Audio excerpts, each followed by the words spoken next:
Morning sunlight streamed through the gaps in the purple clouds and shone down on the hospital building, where the sounds of people coming and going echoed throughout the area. At the same time, in the neurology department, the doctor spoke with doubt. If I heard correctly, two men looked at the report in his hand and raised an issue consistent with the clinic's name. He said that no matter what living creature he saw, they all looked like pigs. The other party immediately nodded, as if it were true, with all seriousness.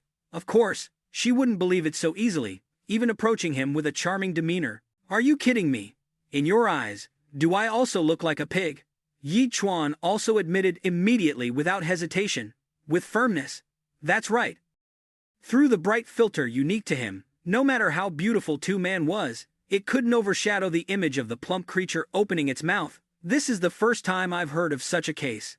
Next, with her glowing reddish-pink pupils scanning Yi Chuan up and down, she immediately switched to another topic and exclaimed, "What a handsome young man, regardless of his illness." Tu Man seemed completely unconcerned. The scene currently before Yi Chuan's eyes was certainly terrifying, which was why he broke out in a cold sweat at her remark. No matter what, let's first check if your hardware functions are still normal. With a boastful and arrogant look, Tu Man directly got to the main topic she wanted to research. So, what do you see now? Very decisively and naturally, without any shyness, as if this wasn't the first time she had done this today. I don't believe it.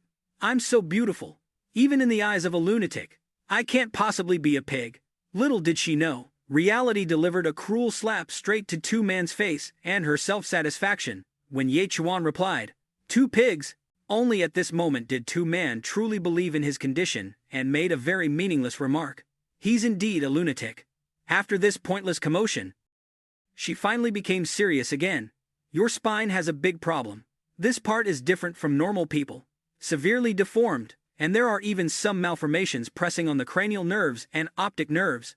Perhaps this is why you see everyone as pigs. Regardless, Yi Chuan's information processing center was still sufficient to understand every word from Tu Man. She couldn't help but let out a long sigh with a dejected expression. The only way is to realign the spine, but the success rate is very low. If it fails, you could be paralyzed from the neck down. After hearing this, he merely maintained a look of astonishment on his face and nodded in confirmation. Then he straightened his back, stood up, and questioned, "Doctor, are you done talking?" At this very moment, the inherent madness within Yi Chuan was fully expressed through his actions. "So, can I have my spine back now?" This was enough to make someone as restless as Tu Man break out in a cold sweat.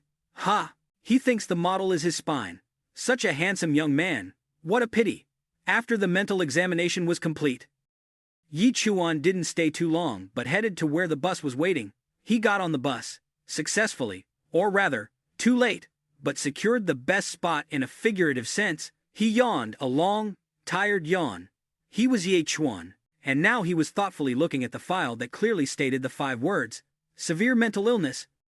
Ever since his mind awakened, and he could recall events, he saw everything as resembling a pig. Perhaps this was related to the fact that Yi Chuan's parents were pig butchers. In reality, this didn't affect his life in any way, except when choosing a partner.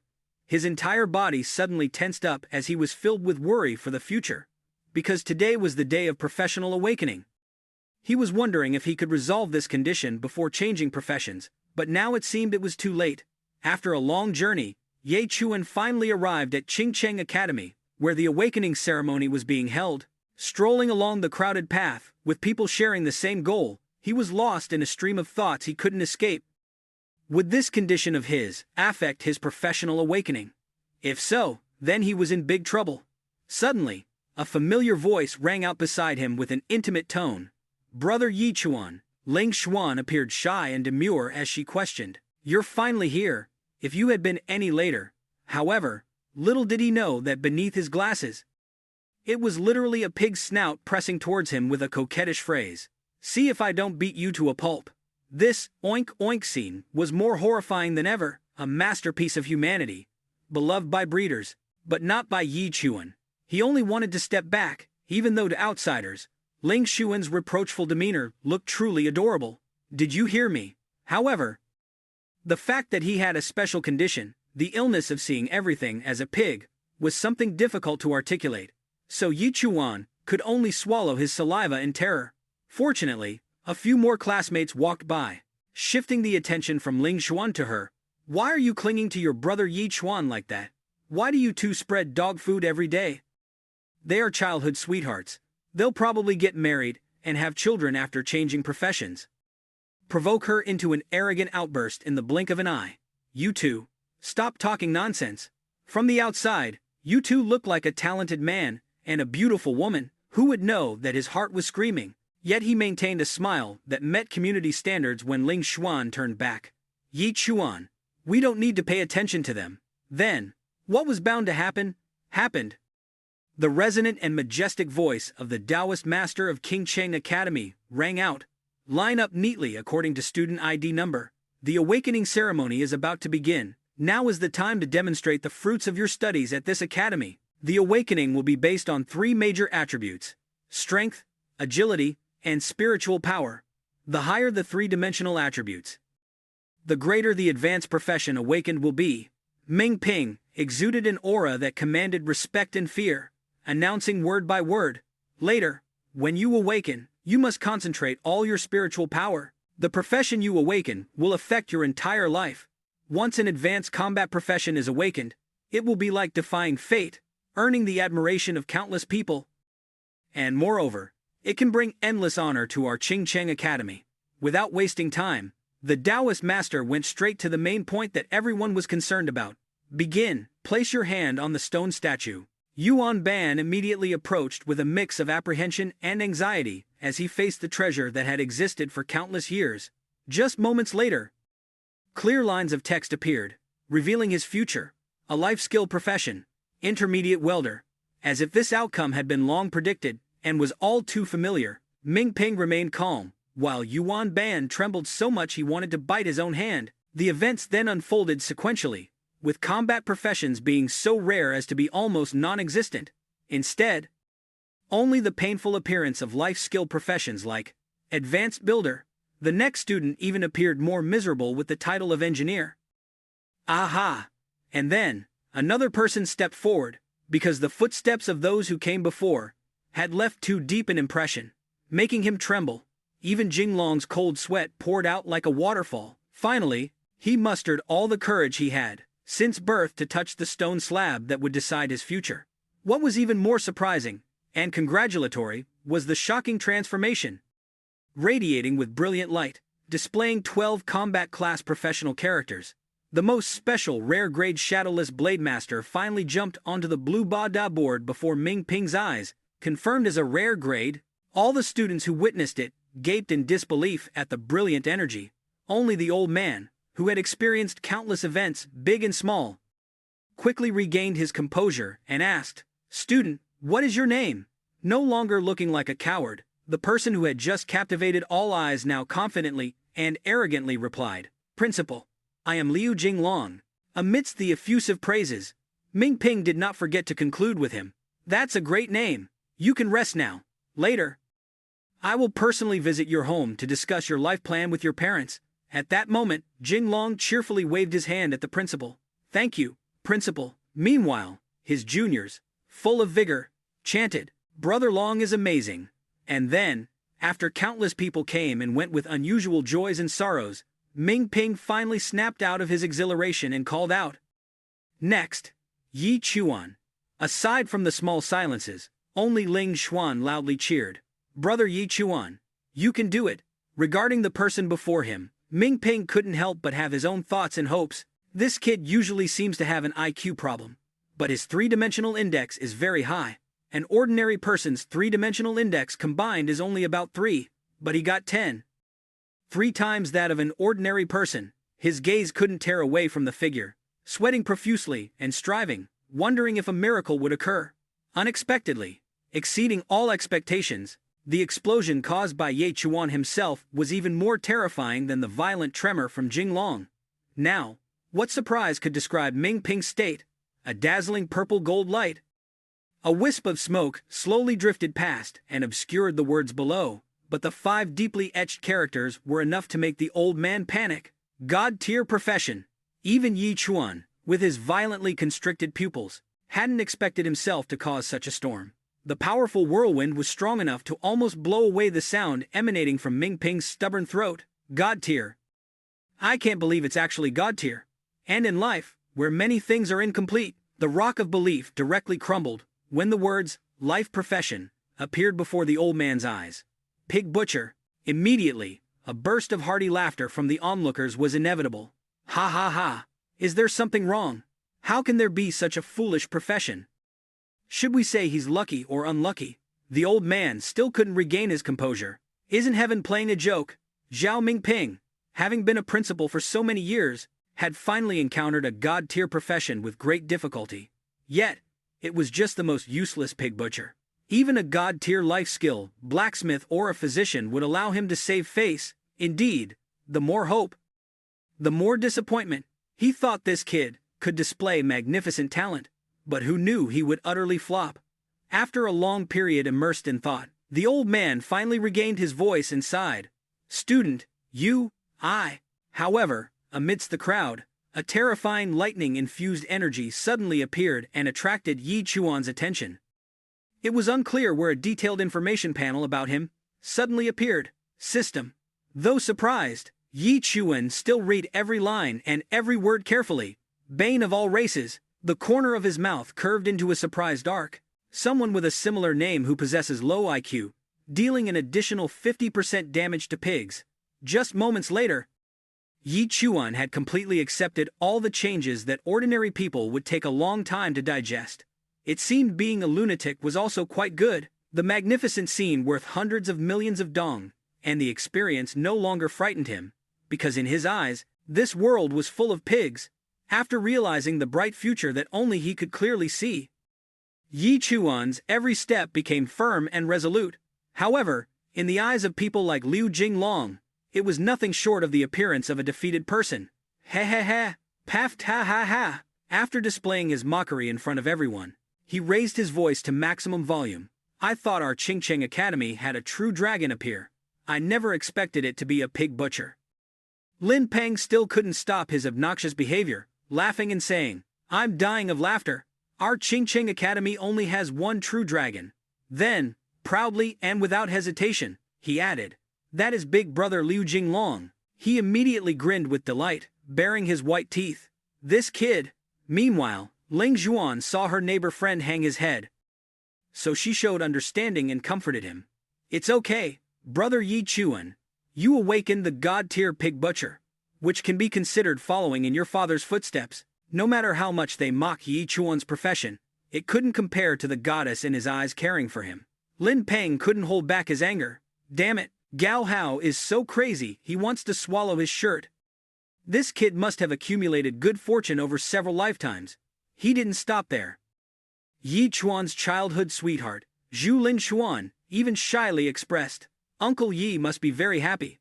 My dad will also be very happy. This made Yi Chuan couldn't help but feel a bead of sweat form. Since childhood, Yi Chuan and Zhu Ling Xuan had been neighbors. Both their parents were lifestyle professions, and they always encouraged their relationship. Finally, the person everyone was paying attention to was called by Ming Ping. Next, Zhu Ling Xuan. Before stepping forward for her future awakening test, she didn't forget to turn to Ye Chuan and firmly said, It's my turn, Ye Chuan. I wonder if I'll inherit my mother's tailor profession or my father's winemaker profession. But no matter what profession it is, I will always be by your side. At this moment, Yi Chuan's heart was filled with all sorts of indescribable emotions. Ling Xuan, with a mix of anxiety and trembling, extended her hand forward. Unexpectedly, another astonishing tremor occurred. An unusual phenomenon, no less spectacular than Liu Jinglong and Yi Chuan's earlier. At that moment, her pupils dilated to their fullest extent, her astonished gaze surpassing all imagination. Meanwhile, Ming Ping, who had experienced all sorts of emotions, once again gaped so wide that an entire egg could fit in his mouth. What? This is a legendary profession. More surprisingly, the sky, which had been normal, suddenly brought snow due to this transformation. Nothing else. It was the 12 characters, combat-type profession. Legendary rank, Snow Soul Sword Immortal, deeply carved on the testing stone slab that created the explosion. Ming Ping's face turned deathly pale. He never expected Su Lingxuan to awaken a legendary combat profession. Weren't her parents' lifestyle professions? This is a mutation. Currently, the aura and cold intent had completely changed Ling Xuan's appearance.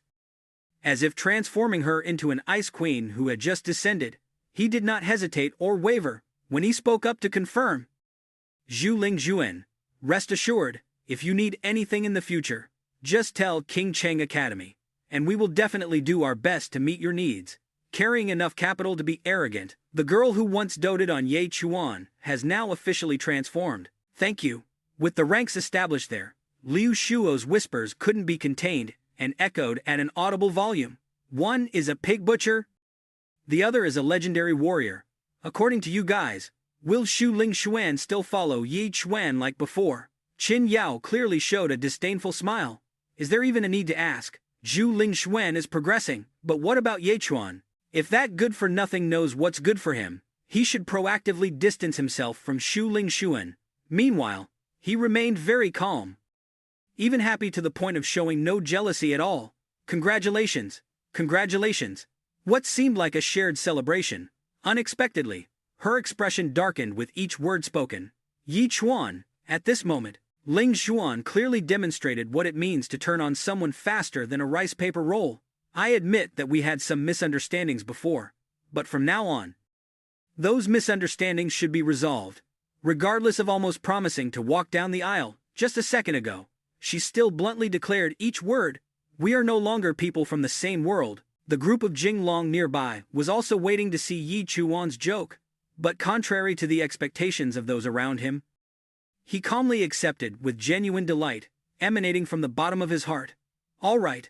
However, Ling Xuan was so deluded by her own power that she paid no mind to his attitude, coughing a few times with an annoyed frown.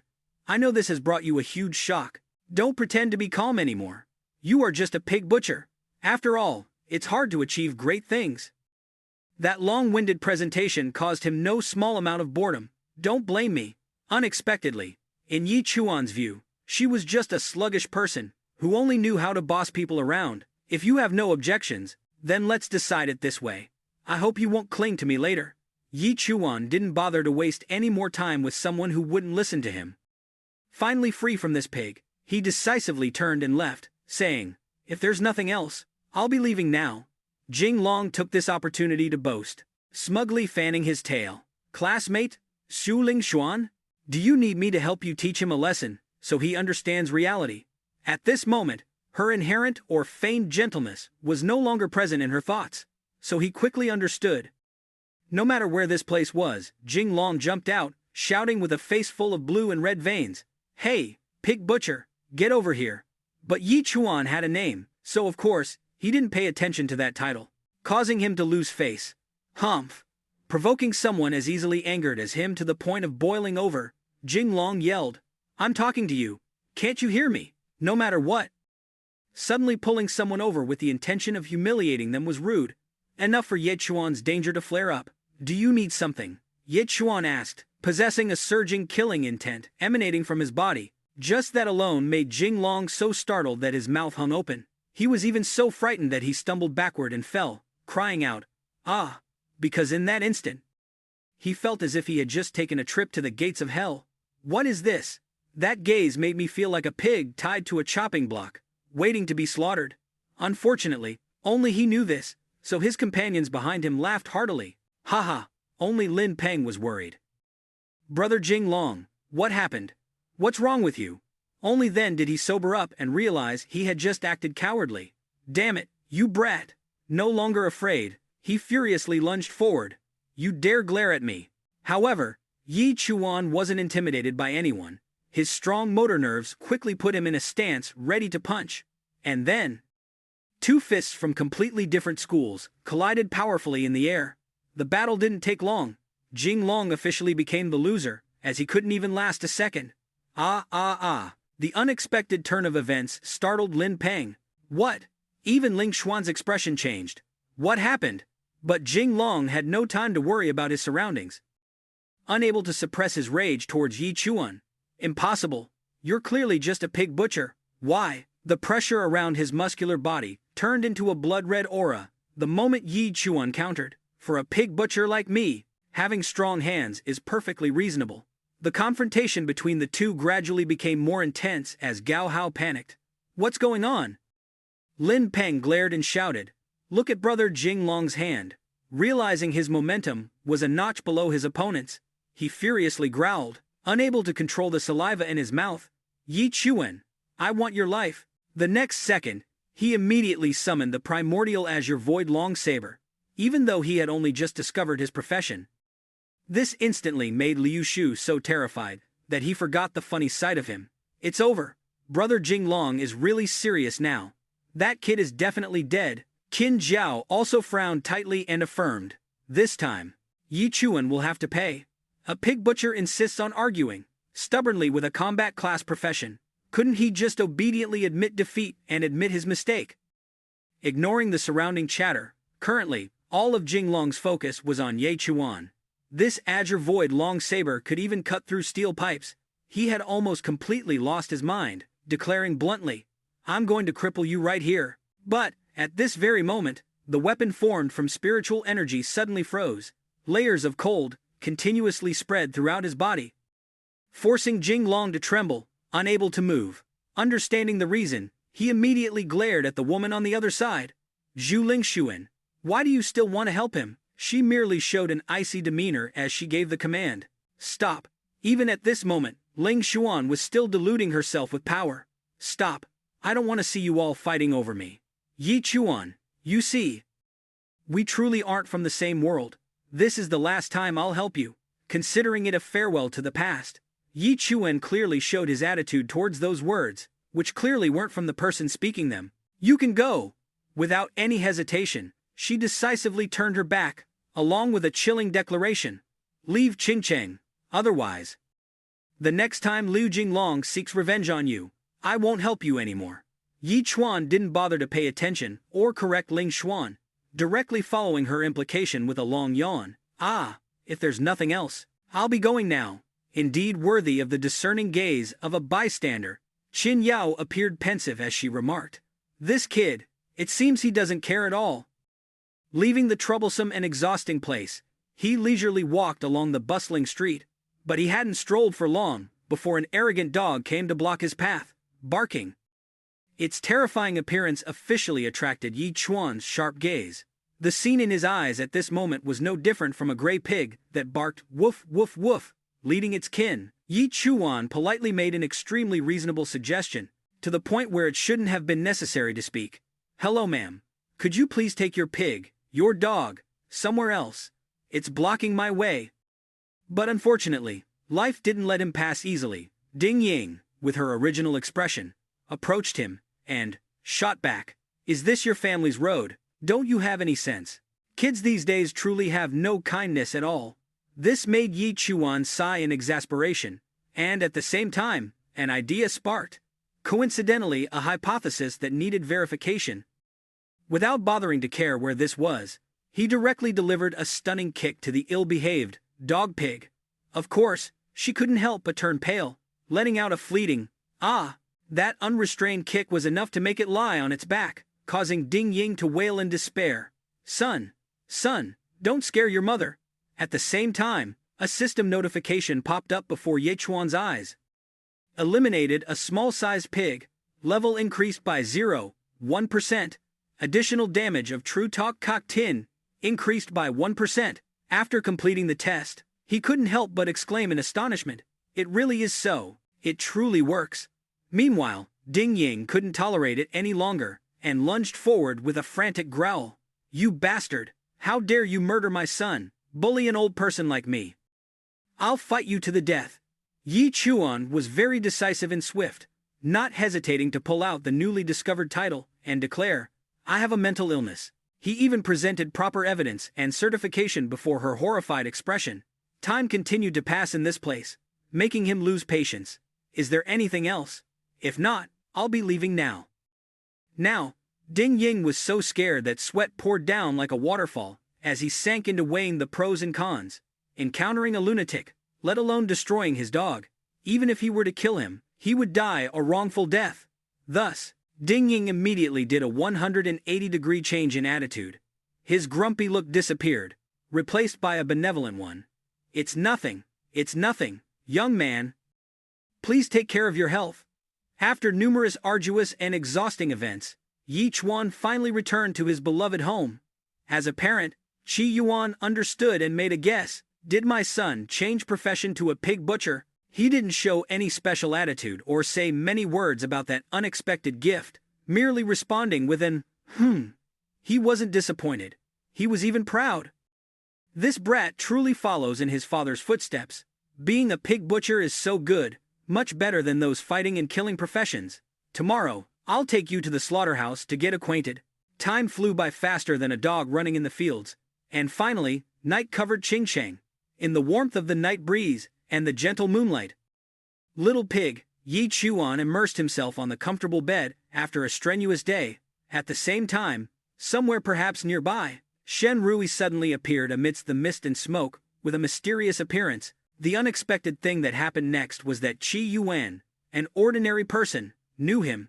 You must already know that my son is just an ordinary pig butcher. Don't come disturb our lives anymore. The other party refused to leave, and stayed to mock. I didn't expect Guku's son to be a pig butcher. Yi Qi Yuan, is this boy really your biological son? How could such an insult to a man's self-esteem leave him in peace? Killing intent surged and spread everywhere. Qi Yuan gritted each word with a destructive aura. I've already told you, don't bother us anymore. Or, I won't be polite. Seeing this, Shen Rui also lowered himself to persuade with a familiarity as if they shared a past story. Don't be angry. If your son is truly just a pig butcher, then of course the organization won't make things difficult for you anymore. After that, Shen Rui and his group obediently disappeared from the place as if they had never been there. The next morning at the slaughterhouse, Qi Yuan truly led his newly awakened son to the best training ground. Next, Qi Yuan became the mentor for Ye Chuan. A good pig butcher must start with a good knife. Theory is no match for practice. He directly ordered, Son, come here. Choose the most comfortable knife. Thus, Yi Chuan walked step by step to the display of sharp, cold knives that were about to become weapons in his hands. Among 3 different sizes, Yi Chuan, relying on his keen eyesight, chose one. This knife is very suitable. As he lifted it out, a system notification appeared. Pig butchering knife selected. The divine wind blade has taken effect. Each time a pig is killed, 1 free attribute points will be provided. Practical application is extremely important, and Qi Yuan had moved on to the next stage. As a pig butcher, the first step is to learn how to use one's knife. Yi Chuan's first career target, a pig to be butchered, was present. It struggled. Its oink oink oink sounds echoing throughout the vast area. In a manner that allowed no retreat, he emphasized with explanations, as if teaching martial arts. Aim for the weak point. 1 strike to kill. You try. Ye Chuan did not hesitate, bringing the knife down with full force onto the pig. In front of him, with a decisive swing, the steel blade cut through its squeal, causing the poor creature to immediately log out of the world. System notification. Using a pig slaughtering knife to kill a common pig, level increased by 1%. Damage from nemesis races increased by 1%.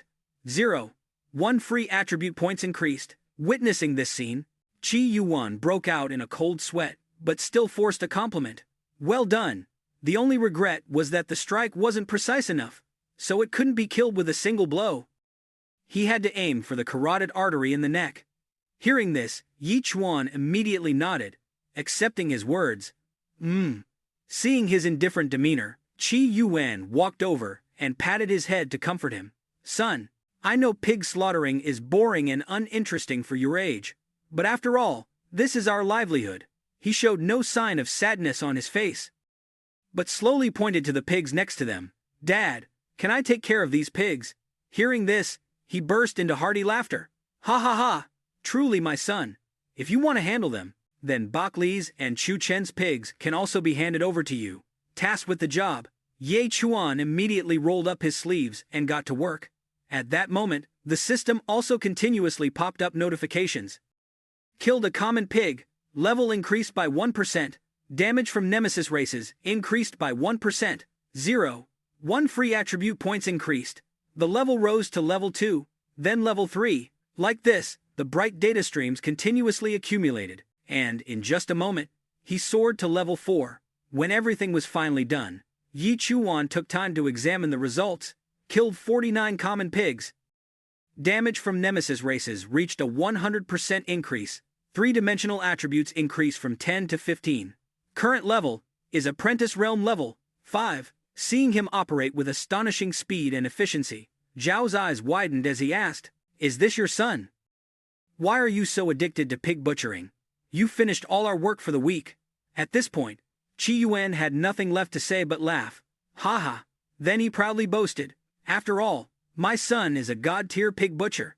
Looking at the cold weapon in his hand, Yi Chuan secretly calculated, "Now that I've mastered using a pig butchering knife, perhaps it's time to leave the slaughterhouse and see the outside world." Being a man of action rather than words, he thought so, and immediately packed his bags and set off the next day. In this world, myriad races flourished like mushrooms, and the demon race ran rampant. Humanity did not divide into nations but formed the Human Federation, split into 9 special districts. The location of Qingcheng was on the border of the 5th Special District. A few hours later, Yi Chuan's footsteps finally stopped before the city gate of the borderland. As soon as the guards saw him approach, they reminded him, "A lifestyle class like you, if you leave the city, you can only operate within a 1-kilometer radius outside the city. Otherwise, your life will be in danger." However, he continued to advance silently, causing the other party to call out again, "Do you understand?" Yi Chuan merely nodded in understanding. Afterwards, amidst the forest breeze rustling through the leaves, Yi Chuan leisurely walked deeper in. Just as he had walked a few tens of meters, the bushes behind him suddenly shook violently. A goblin with a twisted, wild grin sprang out.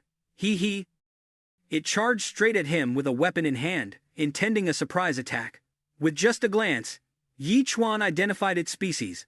Judging by this color, it's probably a goblin. Everything was happening just as he wanted. He could conveniently test the effectiveness of Blood Shadow Butcher. His gaze sharpened, merging with the cold voice of the system, using skill Blood Shadow Butcher. As soon as it saw the killing intent emanating from the opponent's body, it instinctively trembled. In that instant, Yi Chuan made his move, drawing a clean line with his blade, and silently ending the skirmish. A message appeared. Killed a goblin pig, rank increased by 5%, damage against rival races increased by 1%. 1 free attribute points gained. Yi Chuan realized something. It seemed the stronger the pig he butchered, the more he leveled up. While he was still engrossed in reading, dozens of gazes were already subtly fixed on him from around. If he still hadn't noticed by now, Yi Chuan's senses would be utterly useless. His teacher had once warned, "When you spot one goblin, don't let your guard down, because that proves you're being tracked by a group of goblins." This only made Yi Chuan more excited, because a lucrative opportunity to earn points had come right to his doorstep.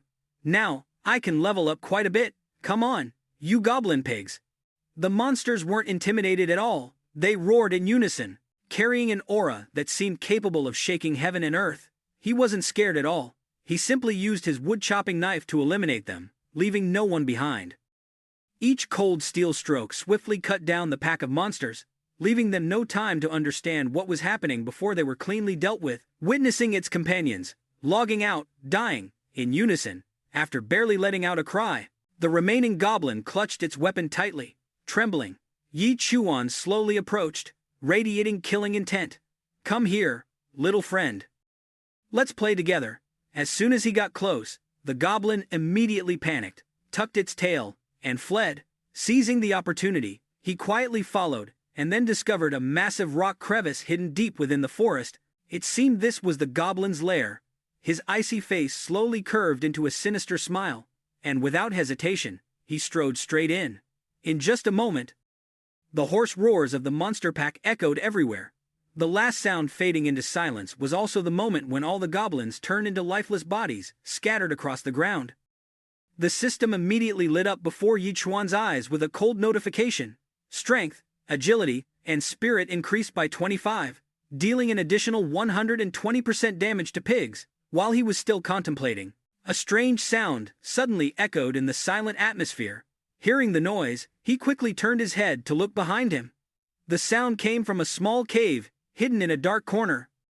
Its entrance blocked by several old, rotting wooden planks. Without hesitation, he delivered a powerful kick, shattering the wooden door. Under the dim light filtering in from the broken door, Yi Chuan slowly advanced deeper inside. What met his eyes was the sight of Xia Nan tied up, surrounded by a chaotic horde of screaming goblins. On her pale face, tears streamed down, and her gagged lips could only emit intermittent moans. "Help, help me." Xia Nan was tied up, her whole body trembling with tears streaming down her cheeks as she saw the person suddenly appear in the cave. Seeing Yi Chuan raise his weapon, she could only silently plead in despair. "Don't hurt me." However, the cloth, gagging her mouth, stifled all sound, forcing her to tightly close her eyes and resign herself to fate. Streaks of light swept across the air, obliterating two goblins that were close by. She screamed in panic, and at that moment, her bonds snapped open. Seeing that she hadn't fully recovered, Yi Chuan sat down beside her and said, "Stop making noise. The goblins have all been dealt with." Hearing this, Xia Nan slowly looked towards the foul-smelling area. When she realized everything was over, she joyfully hugged him. Thank you for coming to save me. I was almost harmed by these goblins." Yi Chuan merely remained indifferent. "I didn't come to save you." Looking at the scattered corpses, Xia Nan momentarily doubted. "Did you take all these down?" As she walked past, she exclaimed, "You're amazing. You're a combat-type professional, aren't you?" Seeing him silently continue to leave, she quickly chased after him, pressing, "What's your name?" When they reached the exit, he slightly leaned and pointed in one direction, then replied concisely, "Yi Chuan. After leaving this cave, if you follow that direction, you can return to the city." As they delved deeper into the forest, the sky above was gradually obscured by dense foliage, with only a few faint rays of light scattered through. After parting ways, Yi Chuan continued to walk silently to gain more experience points. Hidden behind a large ancient tree, Xia Nan stealthily followed. Little did she know that Yi Chuan had already noticed her and approached her with lightning speed. "Why are you following me? Could you be a spy sent by the goblin?" The sudden close approach startled Xia Nan, and a panicked scream burst out. "Ah, ah, ah!" Seeing the flashing blade in front of her, she turned pale with fright. "No, no, no!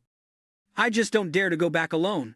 Seeing her sincere attitude, Yi Chuan retracted the killing intent around him. "So that's it. What's your name? And why are you here?" She took a deep breath to regain her composure. "My name is Xia Nan." She looked down and sadly continued with the true reason.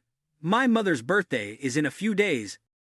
I intended to find a blood moon flower as a birthday gift for her, but I unexpectedly encountered a goblin.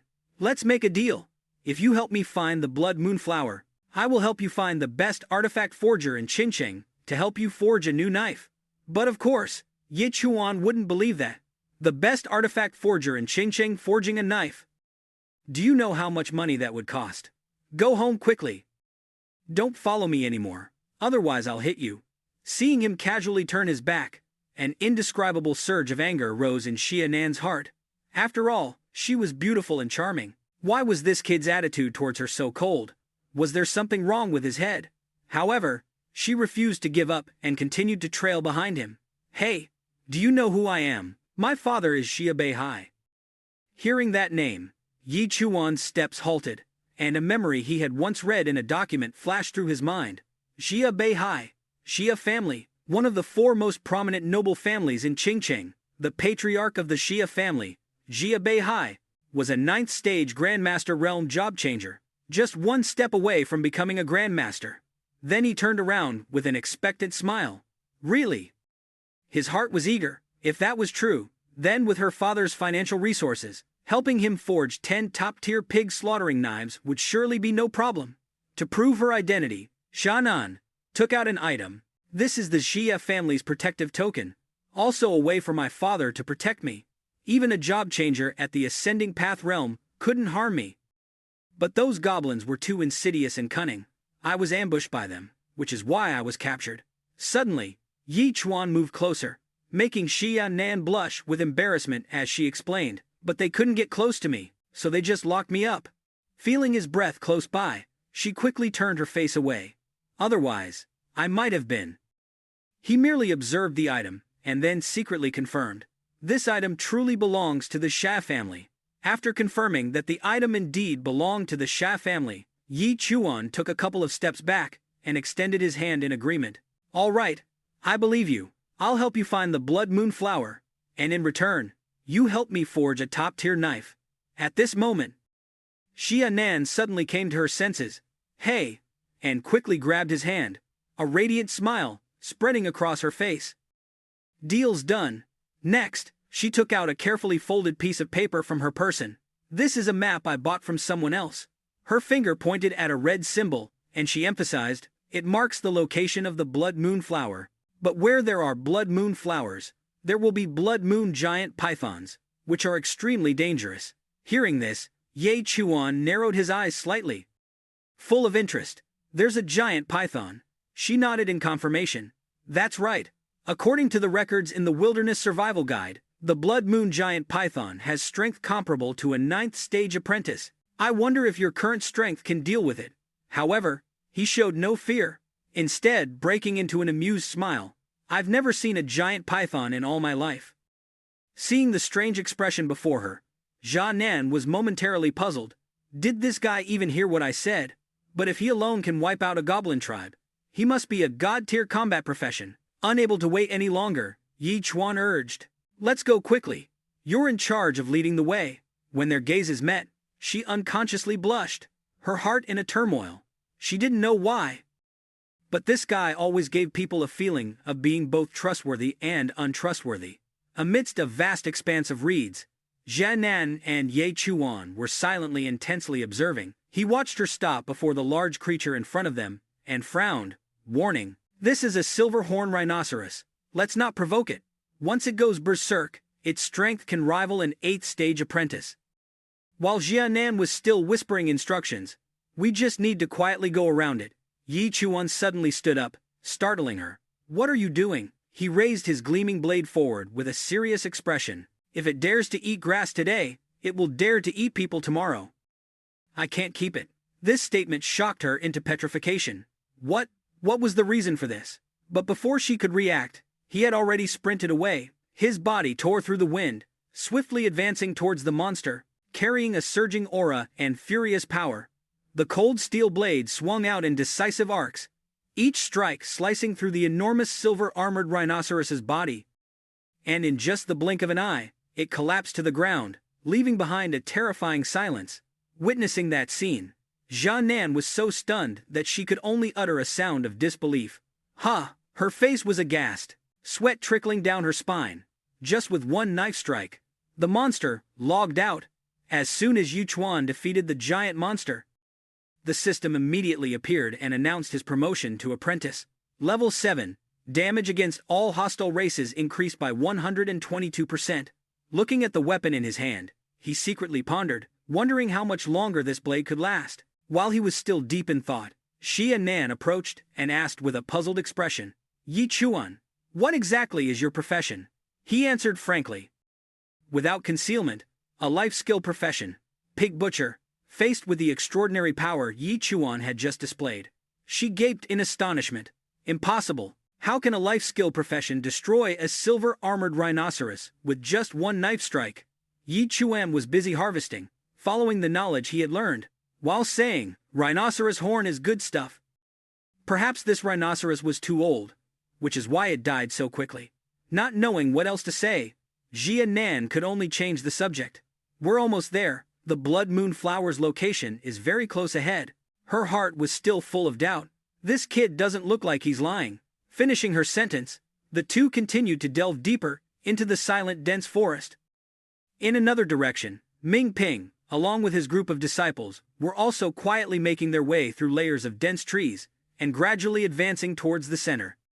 As he moved, he looked back and remarked, everyone performed very well during this field training session. As his gaze swept over Ling Xuan and Jing Long, a hint of satisfaction flickered across his face. They were indeed the students he valued. The brief silence vanished as an unusual presence spread. Ming Ping immediately stopped and warned, hold on, there's movement. Then, he turned his head to look at two figures slowly approaching, and called out loudly, who's there? Come out. The sound echoing through the forest made Yi Chuan and Xia Nan stop short. Recognizing the group ahead, he was slightly surprised. Why are these people here? Jing Long recognized the person opposite him and was startled. Yi Chuan, why is it you? Why are you here? Under the questioning gaze, he just scratched his head and replied casually. Just happened to be passing by. That indifferent attitude made him so angry, his face turned red. What did you say? Not stopping there, Qin Jiao casually stepped forward with disdain. Just happened to be passing by. As I see it, you still can't let go of Ling Xuan, which is why you followed her here. Clinging on like a leech, the sudden accusation forced Yi Chuan to stand still, his entire body freezing in a moment of shock. To his eyes, Ling Xuan was no different from a pig's head calling his name. Ye Chuan. Those words fell heavily, spreading like ripples in his mind. I think I made it very clear last time. Her next delusional statement was even enough to drive him mad. We are already people of two worlds. Don't come clinging to me anymore. Jin Long burst into hearty laughter, a look of delight spreading across his face. Yi Chuan, you still dare to appear before me. That's great. I was worried I wouldn't be able to find you. As soon as he finished speaking, the spiritual energy around him surged and transformed into the shape of the azure wind blade, unleashing a powerful stream of energy. Seeing this, Lin Peng was stunned and blurted out, Jing Long's blade. This brilliance. Could it have reached yellow rank, low grade? This must be considered a true spirit weapon. Even Ling Xuan was astonished by his cultivation speed. In just a few short days, Liu Jinglong, a fourth-grade apprentice, had managed to forge a spirit weapon, yellow rank, low grade. Indeed, I didn't misjudge this kid, he's a genius. With his current strength, he could put up a good fight against a sixth-grade apprentice. At this moment, Ling Xuan spoke again, an arrogant air permeating the atmosphere. Yi Chuan, I warn you, stay away from Qingcheng. I won't help you this time. Seeing the hostile group in front, Xia Nan quietly probed, Ye Chuan, do these people have a grudge against you? But he didn't care about the issue, and instead asked, how much is a spirit weapon? Yellow rank, low grade worth. Hearing this, she frowned in confusion, but still replied, it could probably sell for tens of thousands. Hey, are you aware of the current situation? While the two continued chatting, oblivious to their surroundings, Jing Long stood there, gritting his teeth, secretly fuming. Last time, I let this kid steal my thunder. He dragged the heavy azure wind blade, the ground trembling slightly with each step. With determination, this time he leaped high towards Yi Chuan.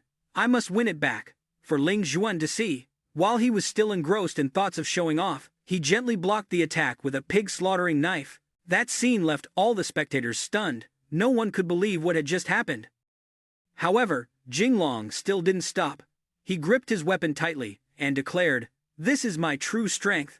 Under the surging pressure, the blade in Ye Chuan's hand cracked in two. The fragments spun in midair, flying in a sparkling trajectory before embedding themselves in the cold ground. Jinglong, emboldened, surged forward, his aura radiating fiercely. He thought to himself, a stinking pig butcher dares to be so arrogant. Let's see if you can still kill pigs after this. Meanwhile, Ming Ping didn't step in to mediate, only secretly feeling troubled for his former student. A common blade, when facing a spirit weapon, is as fragile as paper. He softly said, Yi Chuan, why do you keep thinking foolishly and provoking him? Yi Chuan, fearless at this moment, tossed the remaining half of his weapon aside and said, to deal with you, I don't even need a blade. Seeing that his opponent still refused to yield, Jinglong's face darkened. What? You're still not convinced? Then don't blame me for being impolite. Then he decisively swung the azure wind blade in his hand, a swirling vortex of energy coiling around him as he charged straight towards Yi Chuan, growling, you're seeking death. Yi Chuan no longer stood still. Instead, he simultaneously swung his arm back to gather momentum. Then, without a word, he unleashed a full punch into Jinglong's abdomen. The impact reverberated through the air, forcing out a shockwave that sent Jinglong flying high and far. Seeing his body fly sufficiently high before sliding across the cold ground, Lin Peng cried out in alarm, Jing Brother Long, supporting the heavy body that was struggling to get up. Lin Peng frantically asked. Are you all right? Trying to salvage his last bit of dignity, Jing Long forced out each word. No, I'm fine. His heart continuously encouraged himself. I'm about to faint. I must hold on. Ming Ping, who had been silently observing until now, suddenly spoke up. Yi Chuan, having experienced countless events, big and small, he was capable enough to draw conclusions from the scene that had just unfolded. Could he have reached Apprentice Realm, Level 7? Yi Chuan bent down, his fingers lightly tracing, gently touching the hilt of the ancient blade lying cold on the ground.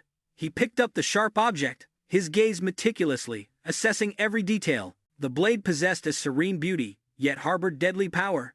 The exquisite sunken patterns near the hilt seemed to recount a bloody tale. This blade looks impressive. Meanwhile, the air around Lin Peng solidified with horror, his face pale, the look of extreme shock still intact. Has that kid really reached Apprentice Realm Level 7? Ming Ping's expression beside him was also extremely grave. His brows furrowed tightly, forming a deep crease on his forehead, his gaze intensely fixed on Yi Chuan's figure. A cold drop of sweat unconsciously trickling down his temple. It's possible. Although the realms of lifestyle and combat professions are similar, their methods of advancement are completely different. Combat professions require diligent cultivation, engaging in battles, sustaining injuries, comprehending combat techniques, and experience.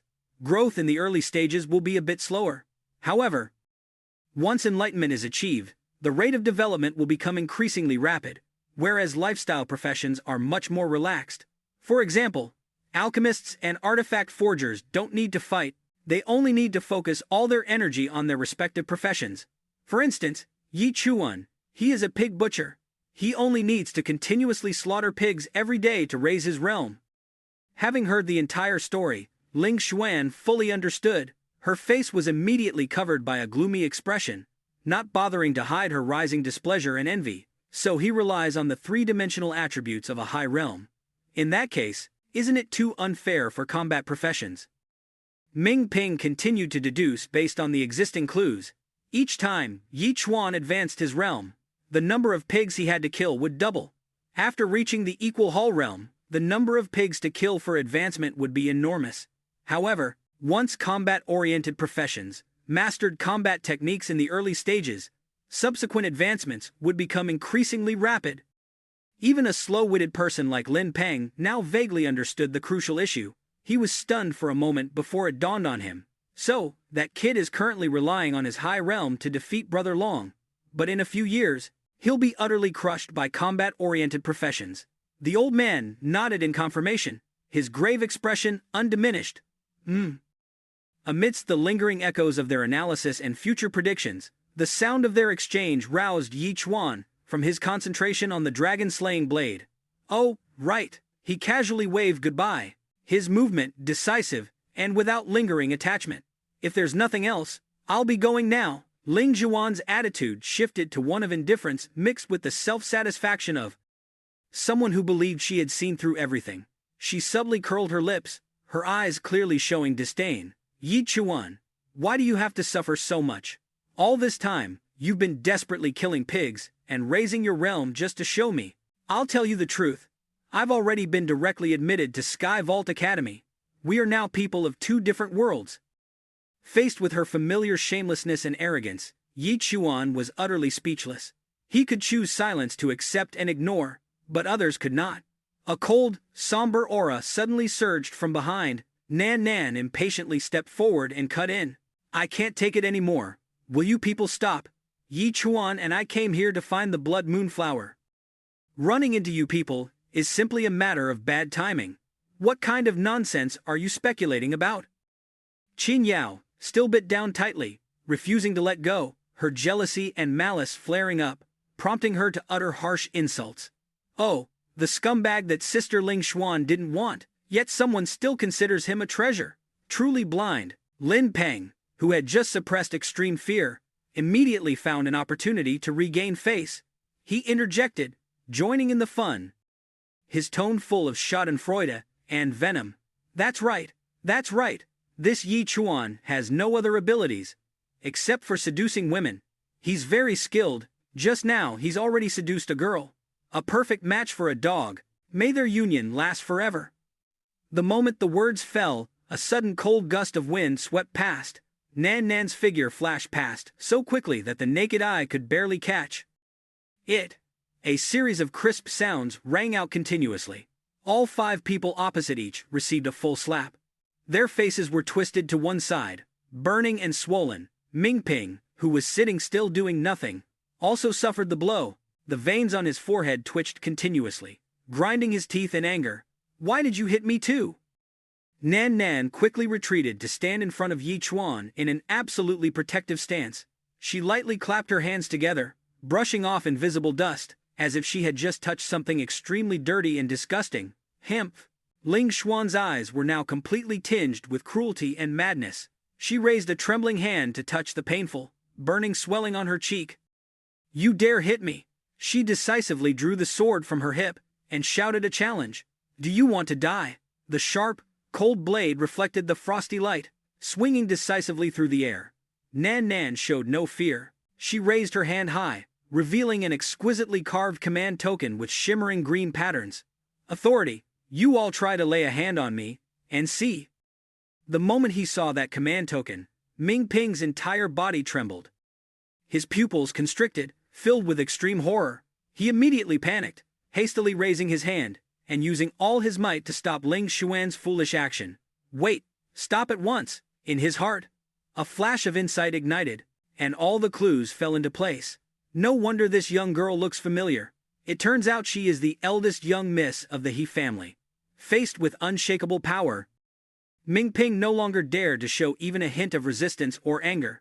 He rubbed his hands together, forcing a fawning smile, his face full of obsequiousness. Young Miss Xia, why are you here? Nan Nan didn't even spare him a glance, turning her head sharply, leaving only a cold, contemptuous snort. Her tone carried clear ferocity, hinting at a warning. Mind your own business. I'll go wherever I want. On the contrary, Principal Zhao, the awareness of the students at your school is quite concerning. Ming Ping had completely lost his demeanor as a principal by now, profusely admitting his fault. He nodded repeatedly, eagerly demonstrating his sincerity. Yes, yes, yes, it's my fault. I will definitely discipline them properly when I get back.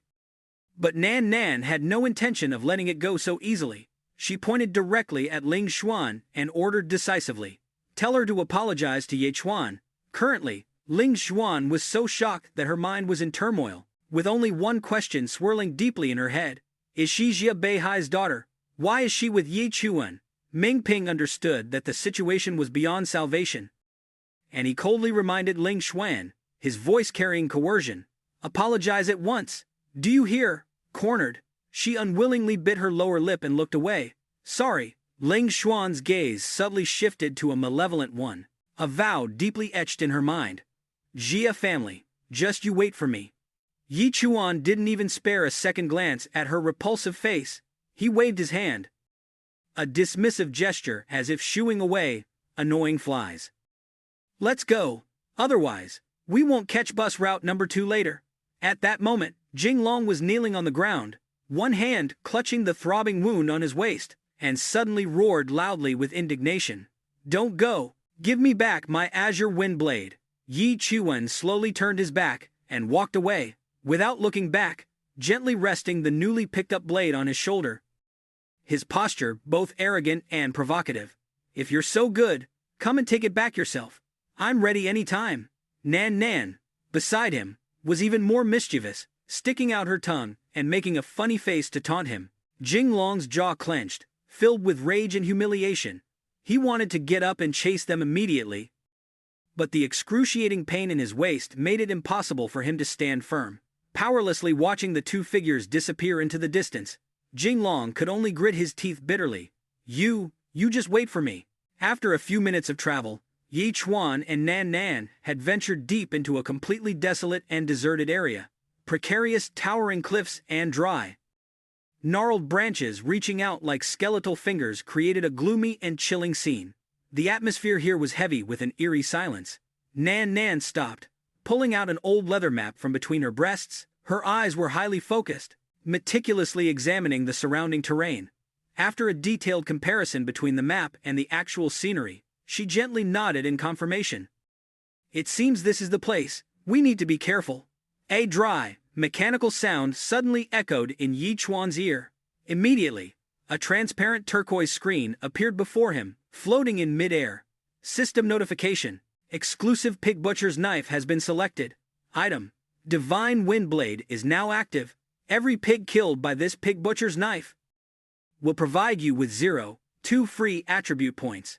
Yi Chuan gently rubbed his chin, thoughtfully looking at the displayed number. 0.2. It's doubled. It seems choosing this knife was very necessary. Next, he saw Nan Nan take out 2 more round pearls, one blue, and the other fiery red. Yi Chuan couldn't help but look puzzled, mixed with a hint of teasing, pointing at the girl's chest. Is there a treasure vault inside you? What are these? Nan Nan's cheeks flushed involuntarily, and she quickly explained. This is called a thunderfire pearl. If one is unprepared and in a realm where this thing explodes, they will be severely injured. Later, when the blood moon giant python appears, at a crucial moment, you can rely on this to save your life. After hearing this, he no longer hesitated, actively stepping to the very edge of the precarious cliff. You're amazing. I'll go up first and see. With that, Yi Chuan immediately exerted his strength, leaping over the treacherous crevice towards the opposite cliff. The azure wind blade in his hand neatly plunged into the rock face, creating a firm foothold for him to land gently. Beneath his feet, vibrant red petals were blown by the cold wind, fluttering in the gloomy space. Nan Nan was utterly astonished, her heart filled with excited admiration. I can't believe it's real, and this isn't an ordinary blood moon flower. This is a blood essence twin flower. Wow, how lucky! Yi Chuan cautiously reached out to touch the exquisite petals. At that very moment, Nan Nan's expression suddenly changed drastically. From extreme joy to utter paleness and extreme terror, he was still engrossed in observing the flower in his hand, completely oblivious to a presence silently approaching from behind.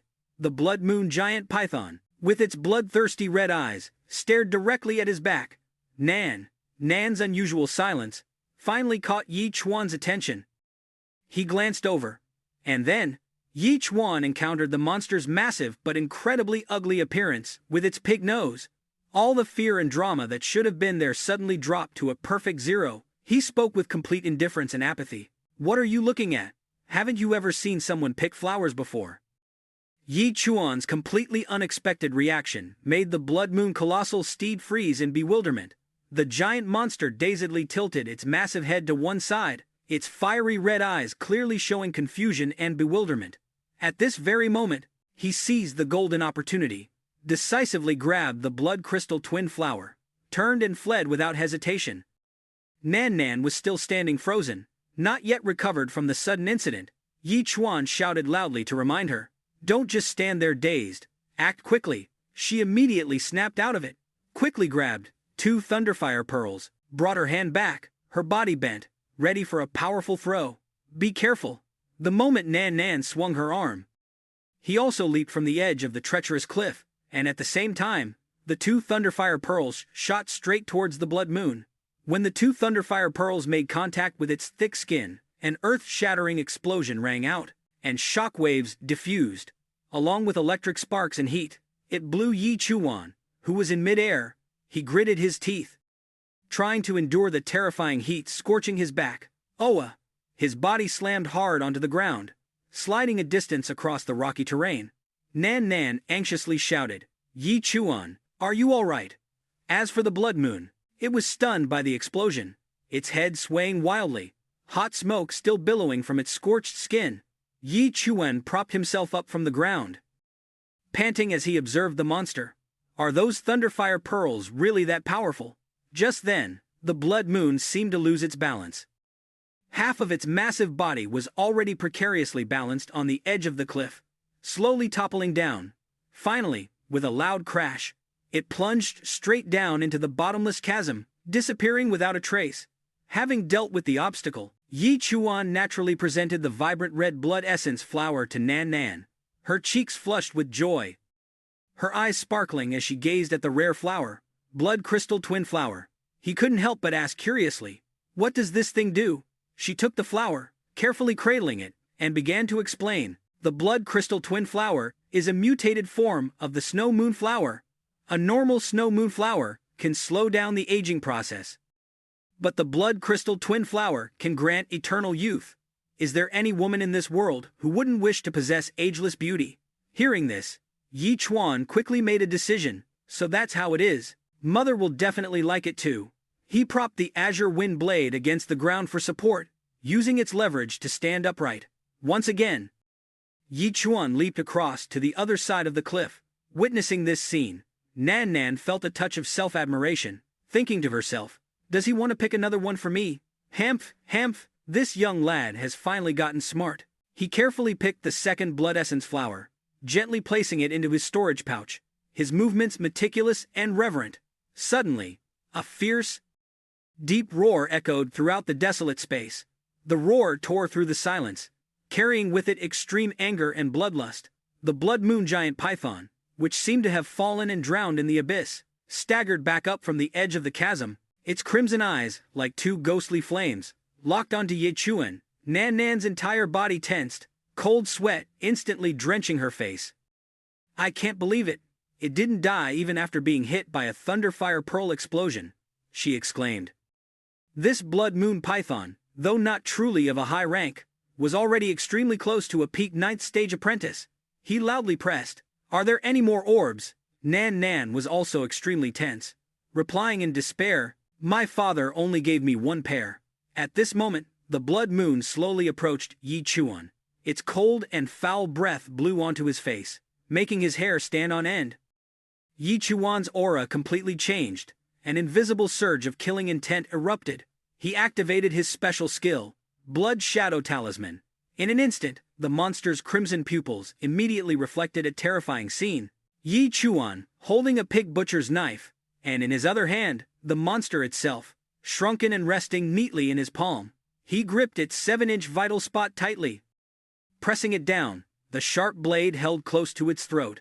Taking advantage of the moment the blood moon was distracted by the illusion, Yi Chuan's body shot forth like a gust of wind. He quickly darted over, pulling Nan Nan's hand forcefully. Did you bump into something? Hurry up and run. As Yi Chuan hastily pulled her away, she felt her cheeks flush. A mix of shyness and joy rising in her heart, she said, of course, I was waiting for you. After all, you risked your life to pick another blood essence flower for me. Focused on escaping, he listened but completely failed to understand what wild conclusion she was drawing. He casually corrected her, his voice devoid of any romance. That was for my mother. This harsh truth struck hard at Nan Nan's self-satisfaction. Her face immediately contorted, all joy vanishing in an instant. She exclaimed, what? At the same time, the blood moon had also fully regained its senses. Its furious rage made it forget the fear from the recent illusion. It opened its enormous mouth wide, revealing sharp fangs and a hot, crimson throat, ready to swallow both of them whole. The ground beneath their feet shook violently due to its weight and movement. Nan Nan was utterly terrified. It's over. There's no time left. Her babbling made Yi Chuan begin to lose patience, thinking to himself, bringing this woman along is too troublesome. Without time for further thought, he decisively swung his arm, using all his strength to forcefully throw Nan Nan forward. Getting her out of the dangerous attack range, Nan Nan's body was flung and slammed hard onto the cold stone ground. But Yi Chuan himself no longer had enough time to escape. He was swallowed whole by the blood moon giant python, his figure completely disappearing behind its enormous mouth. Regret and terror twisted in Nan Nan's throat, forcing her to scream out, Yi Chuan. Having dealt with one prey, the blood moon continued to target Nan Nan, its massive body coiling around her. Nan Nan's legs trembled as she retreated step by step, but she refused to give up, frantically shouting, Yi Chuan, can you hear me? Come out now. The blood moon opened its mouth, once more, its sharp fangs mere inches away, close enough for her to feel its foul breath and the stench of death. At that critical moment, a cold gleam suddenly flashed, and the azure wind blade suddenly pierced through its thick flesh from within. The blade spun in a perfect circle around the monster's neck, fresh blood splattering like a red rain. The blood moon let out a terrifying and mournful shriek of pain. Its colossal head fell onto the cold stone ground, rolling right in front of Nan Nan. She stood stunned, unable to believe the scene that had just unfolded. Amidst the pungent blood and heat, Yi Chuan calmly stepped out of the monster's severed body, his entire body drenched in blood. He calmly raised a hand and gently wiped away the blood stain beneath his chin. "Did you just call me?" Joy erupted in Nan Nan's heart. Nan Nan rushed over and hugged him tightly, tears almost falling. "That's great. You're okay. I really don't want anyone to die because of me." But the moment she touched his body, all her explosive emotions immediately receded. She quickly took a step back, covered her nose with her hand, and made a disgusted face, completely forgetting the dangerous situation just moments ago. "It stinks so much. You were almost excreted as feces by the snow moon giant python." Yi Chuan didn't mind her disgust. His attention was drawn to a new notification from the system. Eliminated special pig. Level increased by 80%. Promoted to 8th stage apprentice. Pig Bane increased damage by 1%. Gain 0.2 free attribute points. Having achieved their goal, both of them returned without hesitation. Before anyone could see them, Nan Nan's lively voice was heard. "We're back." Immediately, someone stepped out to greet them. "Young Miss Xia, why are you only just returning now?" Zhao Yu, with a face full of genuine concern and worry, quickly approached. "This old man was worried to death. I was just about to lead people to look for you." She smiled brightly, holding up the blood crystal twin flower in her hand. "We found this. Mother will surely be very happy," he gently advised, his voice showing concern. "If young Miss wants a blood essence flower, you can just send someone to find it. It's so dangerous outside the city. What if something happened to you?" Nan Nan turned to Ye Chuan, expressing absolute trust. "I wanted to pick it for Mother myself. And besides, with him protecting me, there won't be any problems." Zhao Yu's gaze immediately turned cold. Full of calculation and scrutiny, he assessed Yi Chuan from head to toe. Who is this young man? He was not affected by the imposing aura of the man. He stood tall, his demeanor natural, neither arrogant nor subservient. "I am Yi Chuan, the pig butcher." In his heart, Zhao Yu secretly disdained. Where there is a blood essence flower, a blood moon giant python will appear. Why would young Miss Xia find a lifestyle fool to protect her? But looking at him, could he have truly tricked the blood moon giant python? Immediately after, Zhao Yu quickly reined in his true emotions, putting on a fake tone. He took off the gold ring he was wearing and smiled in appreciation. "Student Yi is indeed young and talented. This gold ring from the Xia family is worth 200,000, and I can give it to you as a token of gratitude for saving our young miss." However, Ye Chuan refused decisively. He seriously requested, unwavering before the expensive gift. "No, I only want a pig butchering knife." Before Yi Chuan's firm refusal, Zhao Yu was momentarily stunned, then confirmed. A pig butchering knife. Doubt and suspicion arose in his heart. He doesn't take something good but only wants a pig butchering knife. Is there something wrong with this kid's head? Seeing his hesitation, Zhan Nan stepped forward to explain. "Uncle Zhao, Yi Chuan wants to find the most powerful artifact forger in Qingcheng to help him forge a spirit weapon. I've already promised him this." Hearing this, he offered a gentle smile. "I understand. Eldest young miss, leave this matter to me. Let them take you home first. The Lord Patriarch is very anxious." Before leaving, she didn't forget to say goodbye to him, and promised, "Yi Chuan, I will come find you later." But as soon as Jia Nan had walked a short distance, Zhao Yu spoke with a hidden meaning. "Young Master Ye, although you saved our eldest young miss, we can fulfill any condition you propose. But regarding this one point, I hope you don't harbor any improper thoughts towards the eldest young miss. Otherwise, it might not be good for anyone." Amidst those warnings, Ye Chuan didn't care at all. Deep down, a cold thought briefly crossed his mind. "In my eyes, your young miss is nothing but a pig's head." Faced with that beauty, he didn't even think, quickly replying, "No problem. I guarantee I won't get entangled with your young miss. I just want a top-tier spirit weapon." Receiving this agreement, Zhao Yu finally felt at ease and turned to leave. The most formidable artifact forger in Qingcheng, Taishin Dashi, and the Xia family have a very good relationship. I'll go back and instruct them. Tomorrow, you can go directly to find him. At that very moment, deep in the forest, flocks of birds scattered wildly across the sky, which was tinged with the colors of dusk. Amidst the scent of blood lingering on the wind, pristine white feet and demonic beasts approached the motionless body of Blood Moon. Zhao Ji stopped, looking at the creature she had once been close to, now silent, and her anger surged. Destroying my pet, stealing my spiritual herb. This human is truly audacious. A took a deep breath of the lingering scent in the air, then let out a low, cold growl. I remember your scent.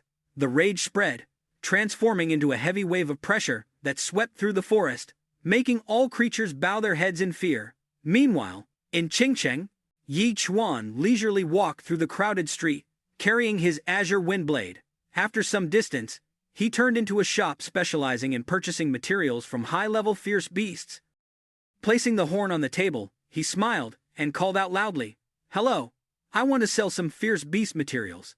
Looking at the item, radiating a silver glow, the buyer spoke with surprise. "Young lad, I didn't expect someone as thin as you could catch a silver horn rhinoceros. We can buy this for 10,000 yuan.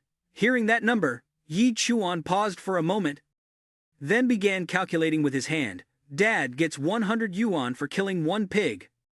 This silver-armored rhinoceros is equivalent to the price of 100 pigs. While still muttering comparisons, a flash of light in the corner of the counter caught his attention. Approaching the glass display case, he tilted his head slightly to admire it, then asked, "Can 10,000 yuan buy this?" Chiu Chin replied, with a sweet smile, "Young lad, your eyes are truly sharp." The golden scale, soft armor, is crafted from the scales of the sharp claw fire serpent.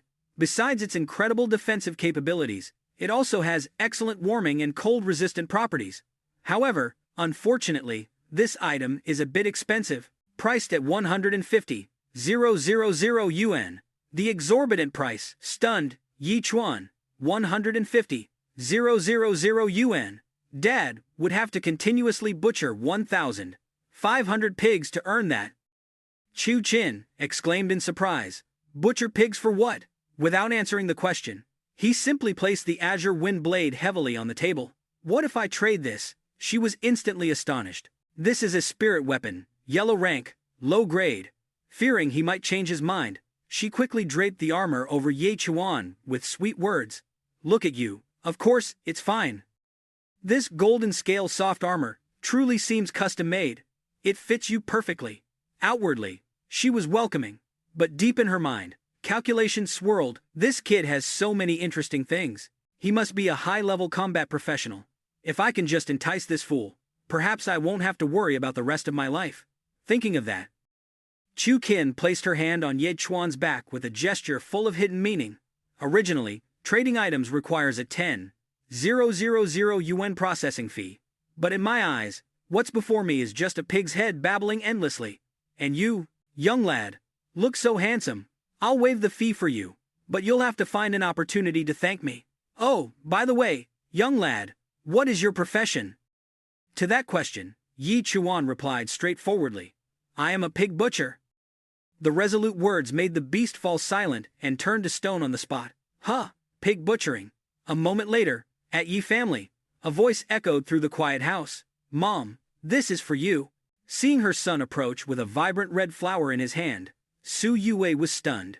This is a blood crystal twin flower. How did you get it? Her surprise quickly vanished. Replaced by a stern expression, Yi Chuan, she questioned him with a dark face, emphasizing each word. Did you go stealing? He quickly retorted.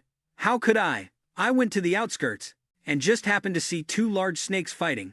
I saw a flower on the ground, so I picked it. Seeing her son's devotion to her, she couldn't bear to scold him, so she smiled brightly, pinched his cheek, and warned him. You rascal, the outskirts are a dangerous place. What if something happened? We're just pig butchers. How could we cope? Don't go again next time. Yi Chuan quickly agreed. I know, Mom. I won't dare to next time. At this moment, Qi Yuan placed a hand on his shoulder and burst into satisfied laughter. Ha ha ha. Truly, my son. But before his excitement could subside, a shout echoed from outside the yard, interrupting them. Yi Qi Yuan, come out here. Hearing someone call him, he opened the door with suspicion. Huh?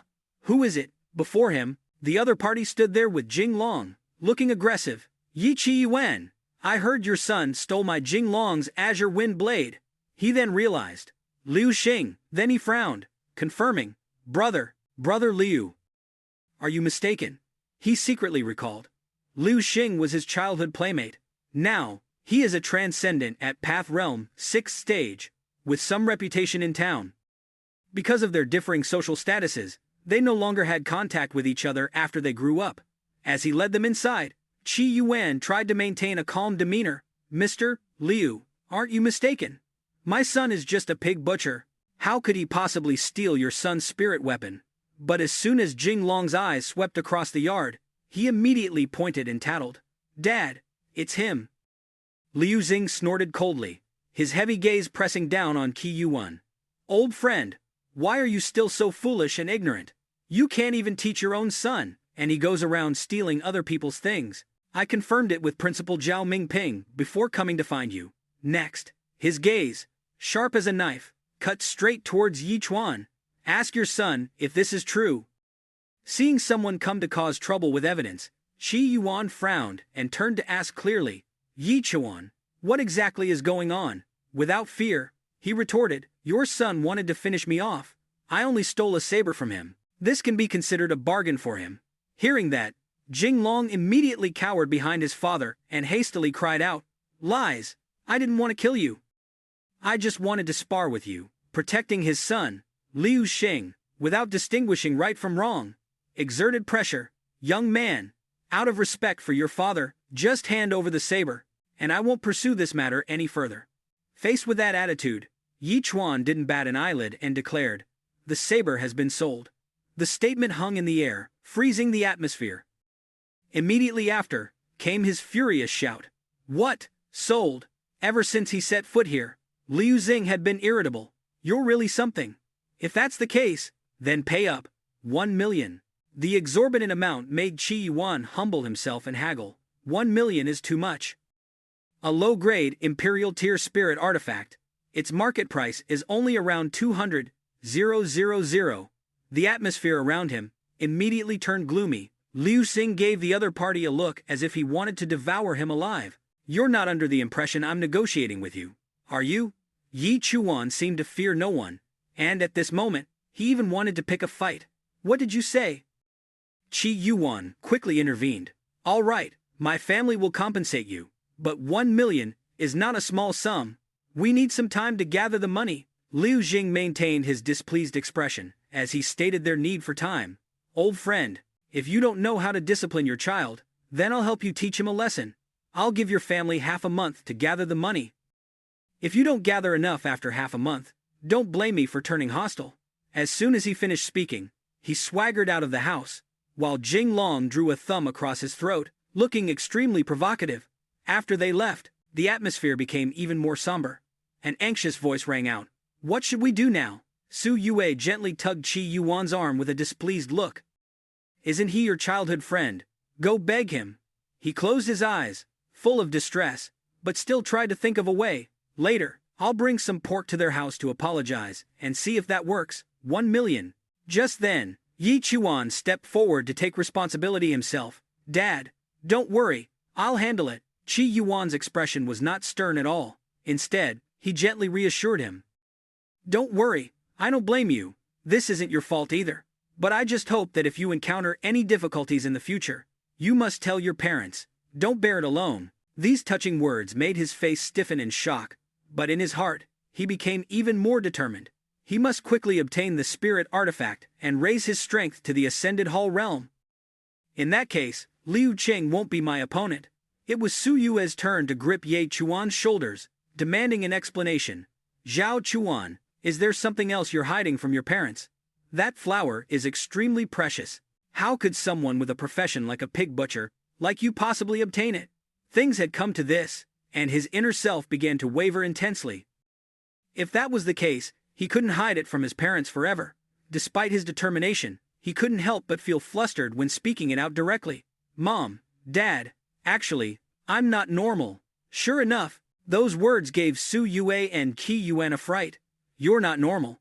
From Yi Chuan's awkward expression, Su Yue vaguely made wild guesses. Son, do you not like women? His face went blank in an instant. Yi Chuan's entire body stiffened when she stepped forward and gently patted his head to comfort him. Son, I'm very open-minded. It's perfectly fine to like men. Just bravely pursue your happiness. Qi Yuan even chimed in enthusiastically. That's right, that's right. But Su Yue's next sentence left both men speechless. Just as long as you stay away from your father, he quickly explained before things got out of hand. No, Mom, it's not that. I don't like women, nor do I like men. No, that's not right. What I mean is, I have a mild neurological condition, so I see every living creature as a pig. In Ye Chuan's eyes, Su Yue and Qi Yuan, looking like pigs, were exchanging worried glances. They were all pigs. The very next second, he suddenly roared. Wait a minute, you're a pig butcher, and you have a neurological condition. You see every living creature as a pig, so doesn't that mean you can treat every living creature as a pig to slaughter? Finally, someone had grasped the core issue, so he nodded emphatically. Mum. After calming down, Su Yue immediately discussed with him. Husband. If that's the case, wouldn't Xiao Chuan also count as a combat profession? Qi Yuan didn't refute it. Yes, of course he would. Xiao Chuan, come with me. It seems I need to teach you some real skills. Not long after, the two of them followed the long flight of stairs up the mountain. His voice echoed in the desolate darkness of the night. I've been slaughtering pigs for years, and I've created my own set of pig slaughtering knife techniques. Today, I'll pass them on to you, so that if anyone ever tries to take your life, you'll have something to defend yourself with. This concern left Ye Chuan puzzled. Dad, I've already caused trouble, putting our family $1 million in debt. Why do you still want to teach me? Qi Yuan immediately said something incredibly touching. $1 million might be a lot, but it's not as important as my son's safety. The Great Tao is simple, and so is pig slaughtering. As soon as he finished speaking, he gently raised the pig slaughtering knife. His brows furrowed tightly, and his eyes radiated an overwhelming killing intent. Watch carefully. I'm only going to teach you 3 moves. Qi Yuan spread his arms wide, as if embracing the harmony of heaven and earth. While Yi Chuan silently watched from behind, a layer of purple aura enveloped Qi Yuan's entire body, and the pig slaughtering knife held high above his head. His eyes widened, pupils constricted, and all his internal energy was concentrated into a powerful shout. Ha! A single downward slash created a powerful and sharp beam of light, tearing the night sky into 2 halves, revealing the mystical expanse of the universe. The bright moon and the twinkling stars shimmered, stirring the hearts of onlookers. A faint pink killing intent still lingered on Qi Yuan's pig slaughtering knife from moments ago. As for Yi Chuan, he was already frozen in place by the scene before him, his mouth agape and unable to close, seeing him staring blankly up at the sky. He calmly called out behind him, the first blade, named Round Emotion.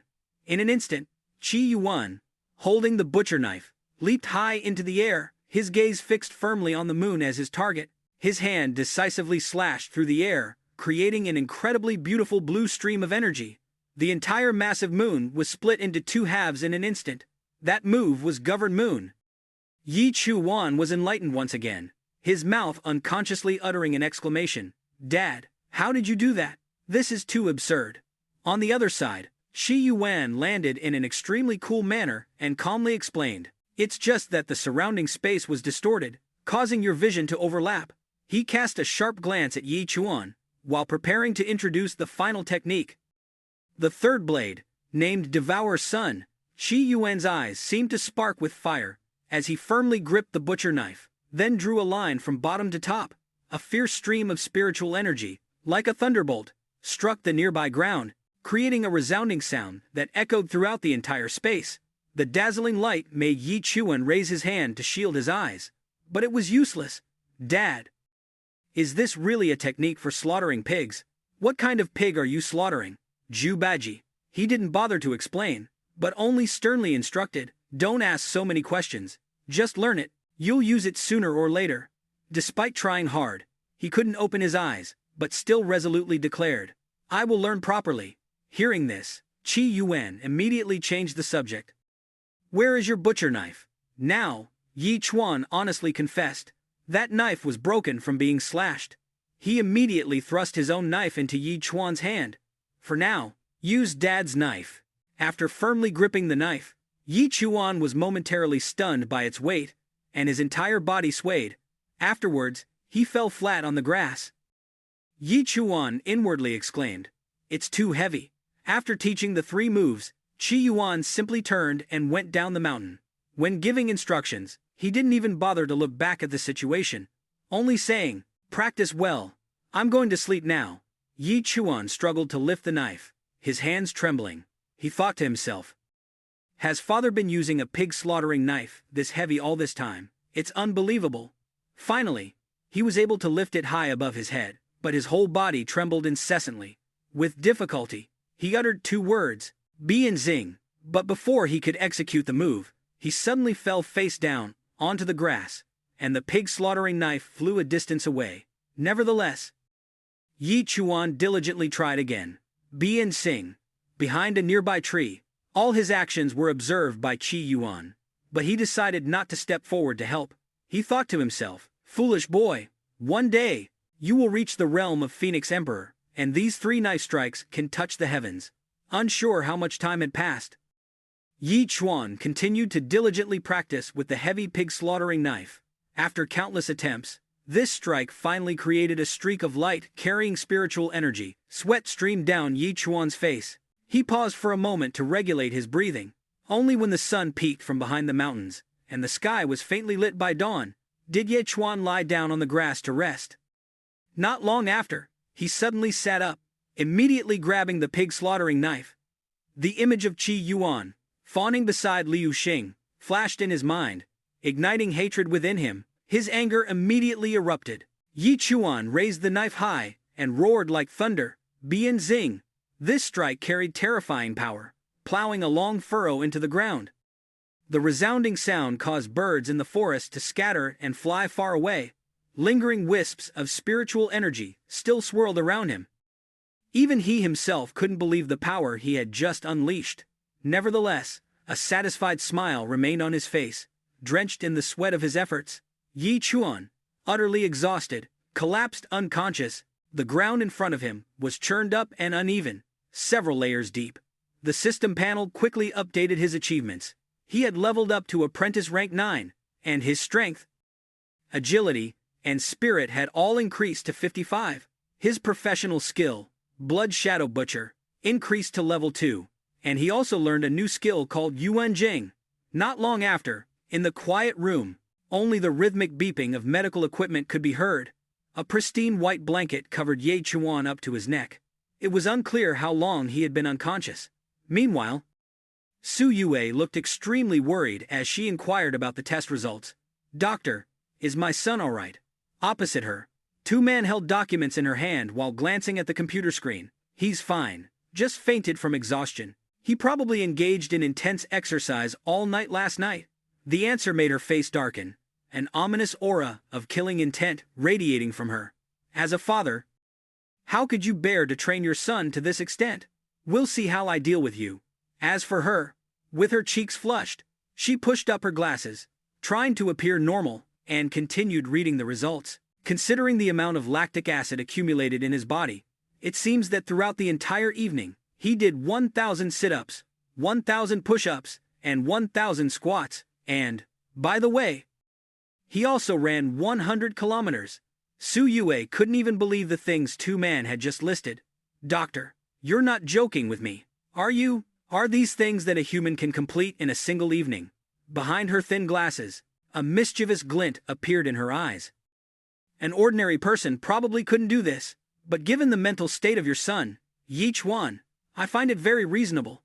As soon as the words left her mouth, the ant immediately stood up, her hands clenched into fists, her eyes blazing with murderous intent, wishing she could hit someone right then and there. "Damn it.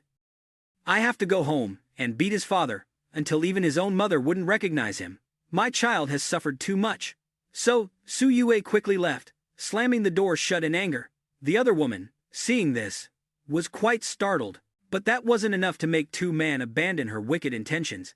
She hadn't expected his physical strength to be so good. With this intensity of training, an ordinary person would probably be dead tired. "It seems tonight, I'll have to give him one-on-one instruction." Her plan failed completely before it even had a chance to be implemented. when two men saw the bed empty. Huh, where is he? It turned out Yi Chuan had been awake for a long time and was walking around the neighborhood.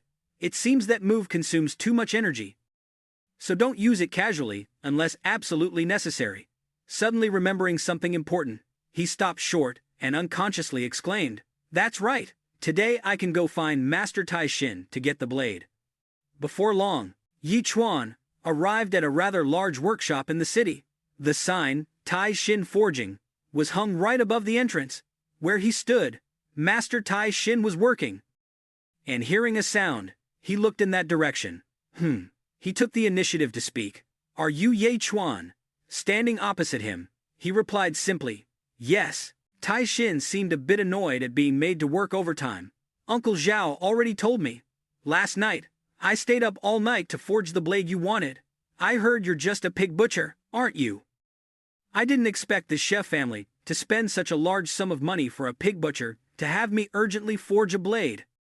Unless you have saved his family's young lady." He took out a butcher's knife, reverently placed in a velvet-lined wooden box.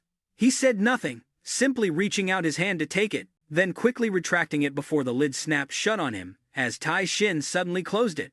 "Hold on, not so fast, kid. This blade was forged from thousand-year-old cold iron, taking 7,749 days of continuous forging to complete. Its quality is of the highest imperial grade. A blade also chooses its master. If your cultivation isn't sufficient, let alone using it, even lifting it will be very strenuous." Hearing this, Yi Chuan's hand hesitated slightly. He slowly gripped the hilt of the blade, which was carefully wrapped in cloth. A strange sensation surged through him, causing Yi Chuan's eyes to widen.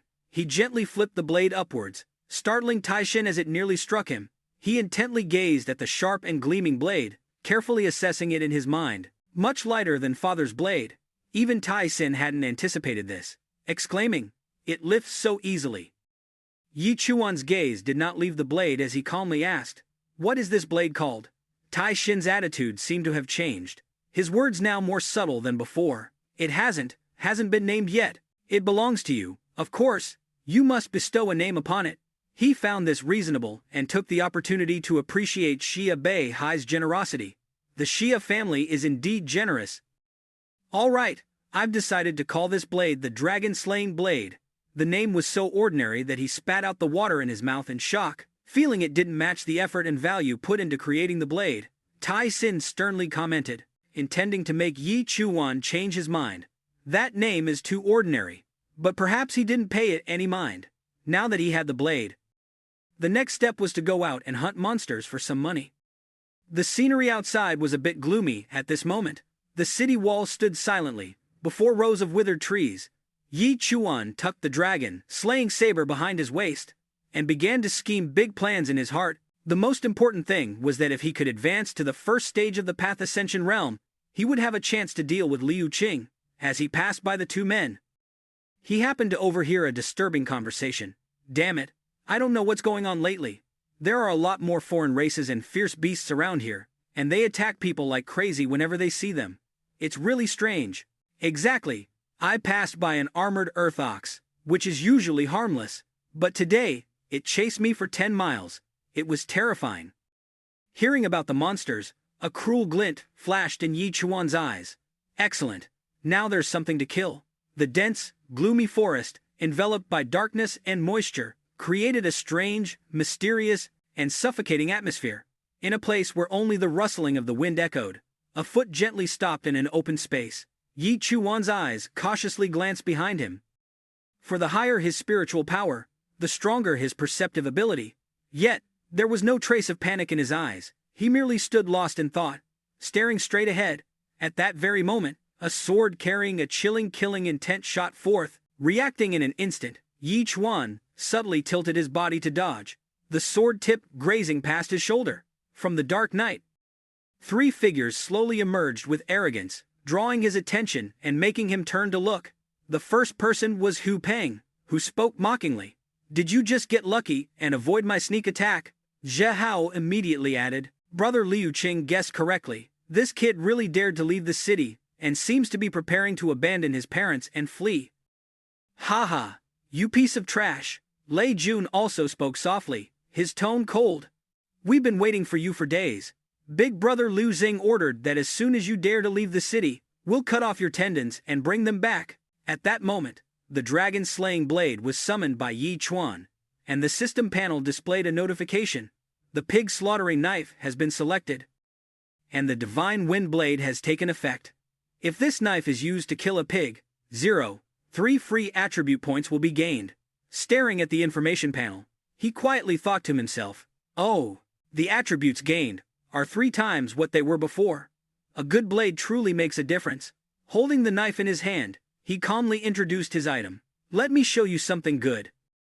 My new treasure, the dragon-slaying blade." Hu Bing frowned slightly, his eyes flashing with surprise mixed with doubt. "Wait, what did you say this blade is called?" "Dragon-slaying blade." In that moment of silence, Yi Chuan didn't say much, only curled his lips in affirmation. Mum. A burst of choked laughter immediately erupted, and all 3 rolled on the ground. "Ha ha ha. You call this thing the dragon-slaying blade? Do you think you're a dragon-slaying youth?" In response, he also opened his mouth and laughed along, enough to stun the 3. "Ha ha ha, actually, I'm not a dragon-slaying youth." His gaze immediately changed, and he spoke with a cruel expression. "Actually." Next, Yi Chuan simply stated the obvious truth: "I slaughter pigs." Hearing this, the group burst into laughter again, looking at him as if he were a joke, completely oblivious to the hidden murderous intent. Zhuo Hao couldn't help but turn to comment to his companions, "This guy is really funny." At the same moment, Yi Chuan swiftly lunged forward and slashed horizontally across the man's neck, stunning him. Unable to utter a word in pain, blood slowly dripped onto the ground. The system panel chimed, announcing the use of a pig slaughtering knife to butcher a 2-legged pig, thereby increasing level by 5% and damage by an additional 1%, or 3 free attribute points. The sight before them left the 2 men stunned.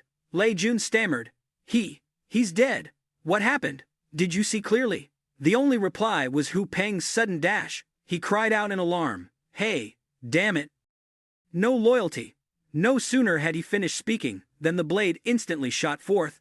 A streak of light flashed past, and before he could even register it, his head was severed from his body. Immediately after, the notification panel reappeared, announcing, "Level increased by 5%, and damage dealt to the pig clan increased by 1% or 3 free attribute points." Meanwhile, Hu Peng was desperately running for his life, secretly terrified in his heart. "Impossible. Absolutely impossible. I couldn't even clearly see his movements. This guy's strength far surpasses mine." Glancing back and catching a glimpse of Ye Chuan's figure, Hu Peng frantically thought, "This is truly a monster. Luckily, I'm quick-witted. When it comes to escaping, no one can compare to me." Before he could even rejoice, the dragon slayer flew straight through him, then embedded itself firmly into the tree trunk ahead, causing him to collapse to the ground. Without a sound, Yi Chuan walked over and gently pulled out the blade. At the same moment, the notification panel appeared. Level increased by 5%. Damage increased by an additional 1% or 3 free attribute points. Then, he coldly pressed it close to Hu Peng's body, his voice deep and icy. "You guys made the first move." In that instant, his gaze paused, and he noticed a book on the man's body. Yi Chuan didn't care what it was, and immediately bent down to pick it up. Holding it in his hand, a delighted smile spread across his lips. "Holy cow, there's even this unexpected harvest." An information window popped up, and Yi Chuan acquired the beginner movement skill, Netherworld Shadow Glide. Upon activation, this skill increases agility by 30% and lasts for 30 seconds. Looking at those words, Yi Chuan's eyes glinted with cunning as he thought to himself, "Although it's just a beginner skill book, getting it for free is truly amazing." The ground suddenly trembled slightly. A grotesque foot appeared, its sharp claws digging deep into the earth. Hearing the sound coming from afar, he immediately turned his head, sensing something dangerous. Yi Chuan's body instinctively leaped onto a tree branch to observe the situation. Amidst the mist, a monster was slowly approaching the headless corpse and Zhu Hao, who lay motionless, the Phi Jiap, with its fur standing up like steel thorns, its eyes glowing red as if wanting to devour everything, then let out a terrifying roar. Faced with this situation, Yi Chuan's eyes flashed with astonishment. What kind of strange species is this? Following it, a series of other Phi Giap arrived, gnawing on the two individuals who had logged out with expressions of satisfaction. Seeing them like that, he became even more excited. They dare to eat people. They can't be allowed to live. Netherworld, Shadow Glide. As soon as he finished speaking, he dashed forward with astonishing speed. The system also announced a 30% increase in his agility attribute. Then, raising his Dragon Slayer high, he charged straight towards the Phi Giap. Seeing the danger flying towards it, it immediately turned to face him and shot out sharp projectiles. Without hesitation, Yi Chuan quickly used his hand to block the attack. Then, he decisively swung his arm, delivering a direct slash that made it roar fiercely, clasping his body, which was pierced by thorns. He smiled and muttered with murderous intent in his eyes. It hurts so much, just like acupuncture. Simultaneously, the system panel announced that using the pig slaughtering knife to kill the spiky pig had increased his level by 5%. Two nearby armored ground oxen were startled by the loud commotion just now. Immediately stopping all their actions, they instantly turned around, cautiously baring their sharp teeth, growling, and getting into a defensive stance. But strangely, the two armored ground oxen didn't detect anything unusual, even though Yi Chuan was disguised, looming right in front of them. They looked at each other and made sounds to communicate, showing confusion and not understanding what was happening. Yi Chuan remained silent, holding his breath, waiting for the two armored beasts to return to the half-eaten carcass. Only then did he dare to move the hand he had braced on the ground, and unfortunately, that movement was detected by another passing armored beast. The scene now was extremely dramatic. A man and a beast stared at each other, wide-eyed and startled, speechless. It jumped back in surprise upon seeing Yi Chuan's disguised appearance. Without giving the armored beast a chance to attack, he swiftly swung the Dragon Slayer in his hand and ended its life with a single strike. The system sent a notification. Level 5%. Damage dealt to the pig tribe increased by 1%. The nearby armored beast heard the strange sound and quickly raised its head to look around. Yi Chuan swung his blade again, and in an instant, it was cut in half. A notification from the system immediately rang out. Level 5%. Damage increased by 1%. Not long after, on the ground, blood-stained sharp spines were discarded one by one with disgust. He gritted his teeth as he pulled out the last sharp spine from his arm, while hearing the notification that he still needed 70% more experience to reach the Dang Duong realm. Yi Chuan ventured deeper into the forest ahead alone, secretly calculating in his mind, "Today, I must definitely reach the Dang Duong realm." He hadn't moved far when he suddenly heard loud rumbling sounds. Then suddenly, a giant golden armored creature charged out from the forest, with a ferocious appearance and a golden horn on its nose. Yi Chuan was surprised. Monster rhinoceros. Feeling that this golden armored creature was a bit strange, he said coldly, "What do you mean by looking at me like that?" As expected, it wants to devour humans. It thundered towards Yi Chuan, mouth agape. Attacking with sharp fangs, he leaped into the air and struck down with a saber, as if cleaving a mountain. The golden armored creature immediately suffered a fatal blow. The victory was quickly recorded by the system. Level increased by 5%. Additional damage to the pig race, 1%. The heavy body of the demonic beast crashed to the ground. As Yi Chuan was wondering how to deal with the golden armored creature's corpse, suddenly, the large, motionless body showed signs of stirring. Subtly moving in a strange way, its corpse seemed to be dragged away by some force. He gripped the dragon-slaying blade in his hand, silently observing. After a moment of thought, Yi Chuan still couldn't understand. What's going on? Is the corpse reanimating? Just then, the golden armored creature was dragged down into a large cave. He angrily cursed. "Stealing my gold. I'll risk it all with you." Without another word, Yi Chuan didn't hesitate and quickly jumped after it. Very quickly, he fell to the bottom of the cave. The scene here was truly terrifying. Countless human and animal corpses, wrapped in large cocoons, lay scattered everywhere. Yi Chuan was carefully observing the space. Suddenly, a hideous wolf spider, hanging suspended from the cave ceiling, silently stared at him like prey. Suddenly, it launched its claws to attack Yi Chuan. Although caught off guard by the surprise attack, he nimbly dodged it spectacularly, having escaped the dangerous attack. Yi Chuan turned around and immediately widened his eyes in astonishment. Before him was a giant spider with 8 golden legs. As the wolf spider brandished its claws menacingly, Yi Chuan gaped for a long time, unable to believe his eyes as he exclaimed, "This wolf spider! All its legs are studded with gold." He became so excited that he shouted, "Hold on, gold! These legs are good! I want them!" The wolf spider quickly shot out 4 legs, sharp as spears, attacking Yi Chuan again.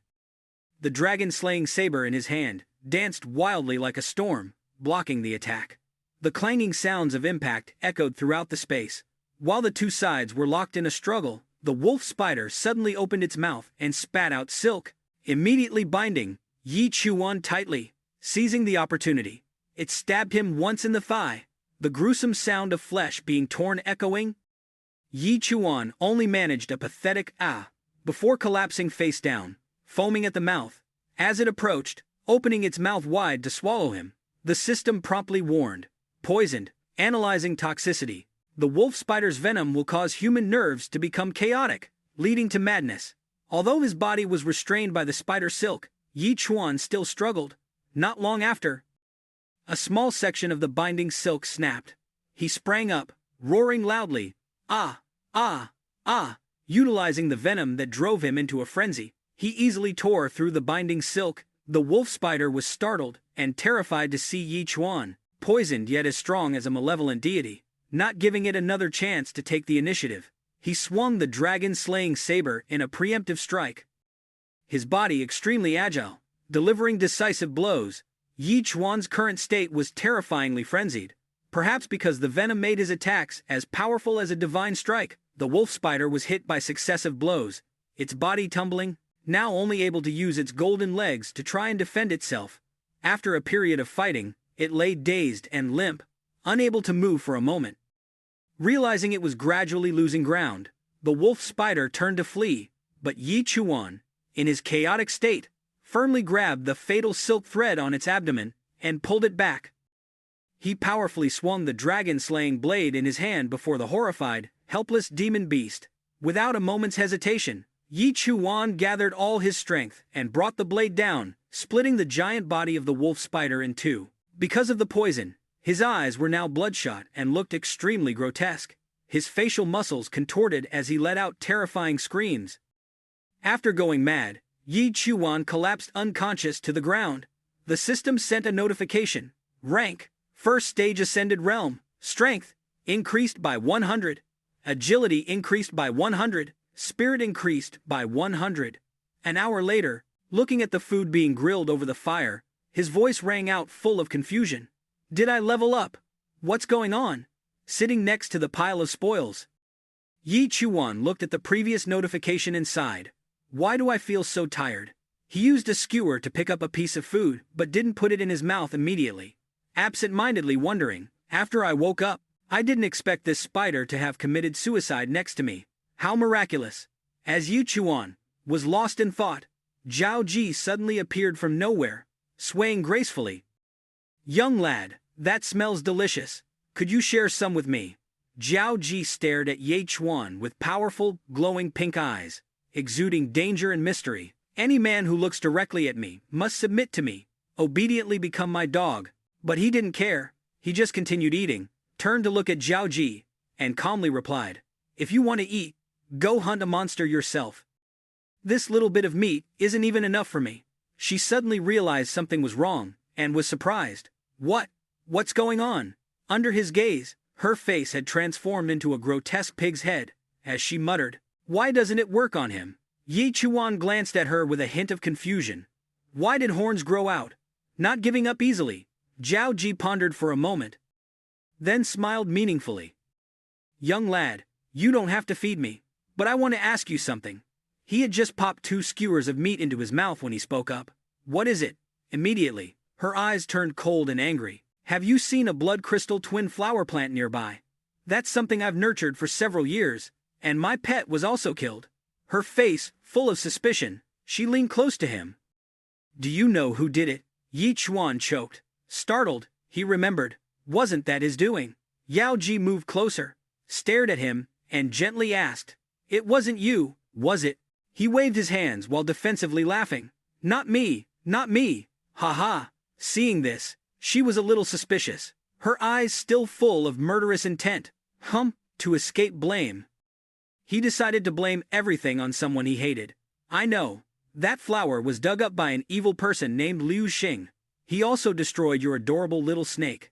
I advised him, how could you kill such an adorable little snake?" Upon hearing this, Yao Ji flashed a sinister smile. "All right, I know. I'll go find him right away." As soon as she finished speaking, she calmly walked away, leaving Ye Chuan stunned. Unexpectedly, she spun around, her face and bloodshot eyes full of rage. "Do you think I'm a fool?" Yao Ji roared ferociously. "I remember that scent still on you. Otherwise, how would I have found you by following you?" He looked straight at her, then frantically yelled, "If you already knew it was me, why did you still want to force me to lie? Why?" At that moment, with curved horns on her head, she gave a faint, arrogant smile. "You're still trying to reason." Next, a surge of red magical energy swirled around Yao Ji's body, forming a terrifying vortex of power. It transformed into a vine, hanging Ye Chuan upside down in midair, making him scream miserably. Ah. She glanced at him, her voice warning, "Tell me where my flower is, or I'll make you pay." Immediately, Ye Chuan's eyes widened, his brows furrowed tightly, as he activated the Blood Shadow Talisman skill. Seeing that scene, Zhao Ji also widened her eyes in surprise. Unbeknownst to her, she had become a fish on the chopping block, under the dragon-slaying saber. Back to reality, Zhao Ji was secretly furious, unconsciously raking her claws across her own arm. Then, as soon as she looked up, Yi Chuan had already scrambled away. "Here's some meat for you, and the golden spider legs too. Consider it my payment for your flower." However, she immediately flew up to chase him. Yi Chuan's face was drenched in sweat. He moved while strategizing. "She's not easy to deal with. If I can't escape, I'll just have to try that move." At this moment, he was holding the dragon-slaying saber and running desperately forward when Zhao Ji also caught up just in time. Suddenly, a blazing fire ape appeared next to a tree. It roared as if warning Yi Chuan, who was running towards it. As it reached down to grab him, he immediately jumped aside. Where did this ape come from? Just then, Lai Yuan caught sight of Zhao Ji flying towards it with dazzling red light. Both of its fists emitted dazzling blue energy beams, and its mouth began to roar as if concentrating power for an attack. She began to charge forward, yelling, "Where did this beast come from? Get lost!" Immediately, Li Yuan was provoked, became enraged, and swung its arm to grab her. Zhao Ji immediately flew to dodge to the side of its head and punched hard. Under her impact, it startled and roared loudly, as if hit in a weak spot. As a result, Li Yuan quickly fell to the ground, its eyes returning to normal. After dealing with it, she hastily turned her head to search for her original target. But facing him was Yi Chuan, standing upright, holding the dragon-slaying blade in both hands, his entire body exuding a gloomy aura. It was then that Zhao Ji was startled as she suddenly realized, wait, this move is... He began to raise his cold, sharp weapon high. With a cold expression, he uttered two words, Yuan Jing. In the moment, Yi Chuan concentrated his strength to lift the weapon high. A scorching hot aura emanated. Zhao Ji broke out in a cold sweat, momentarily flustered as she blurted out, wait, this move is... impossible. There's no way anyone still knows this move now. Is he trying to trick me? In a few seconds of focused assessment, she felt uneasy. I can't take the risk. If he really knows it, I'll surely die. And just as her mind was still deeply engrossed in judgment, a graceful figure in the distance approached, with a casual call echoing, Zhu Qian. The group took her as their leader, moving faster towards Yi Chuan, with full vigilance. It seems something is happening ahead. The fluctuation in their aura successfully made Yi Chuan instinctively turn his head, and Zhao Ji also immediately focused her attention to see clearly. At that very moment, three menacing figures radiating powerful auras appeared before her. That was enough to force her to immediately change her attitude. Then she snapped irritably, I didn't expect you to have helpers. Are you deliberately using yourself as bait to catch me? I'll remember you. After that remark, Zhao Ji shot straight into the air to escape the place, but deep down, she clearly thought, find an excuse to flee first. That unexpected move left Yi Chuan standing motionless in the barren land, as astonishment gripped his mind, and while he was still grappling with his emotions, the Jiang Yun group calmly approached. At the moment he spotted Lai Yuan's corpse nearby, Xian Hu was immediately astonished, looking back and forth to confirm. Then, he frantically shouted to his nearby teammate, "Miss Jiang, the blazing fire ape that escaped from us earlier has been killed by this young lad." Amidst the chatter, Yi Chuan turned pale and waved his hands repeatedly. "It has nothing to do with me. I was just passing by." At that very moment, Jiang Yun approached, her imposing aura pressing down with every step. "What is your name?" This sparked a sense of vigilance in Yi Chuan's heart.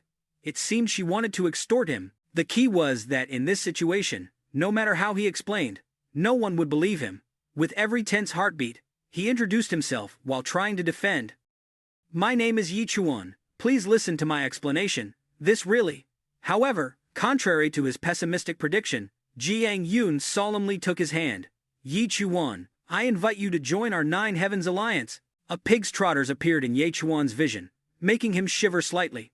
However, his mind quickly worked as he recalled the phrase, Nine Heavens Alliance. A thought arose. One of the three major powers in Qing Cheng, Nine Heavens Alliance, Thunder Lion Alliance, and He family. Seeing his hesitation, Jian Hu looked at the remaining corpse in front of him and analyzed. "I didn't expect a 7th stage blazing fire ape ascended Hall realm to be dealt a fatal blow by this young lad. He must be a very promising individual. We happen to be recruiting teammates. Joining us would not be a mistake." At this moment, Yi Chuan was worried. That demoness can destroy a 7th stage ascended Hall realm in an instant. Her strength is terrifying. She will surely come to cause trouble for me later. Finding a backer isn't a bad idea. When he saw him begin to waver, Jiang Yun, her face flushed, asked again with anticipation, "How about it? We are planning to conquer Lead Hoa Dao Vung, and urgently need some powerful manpower."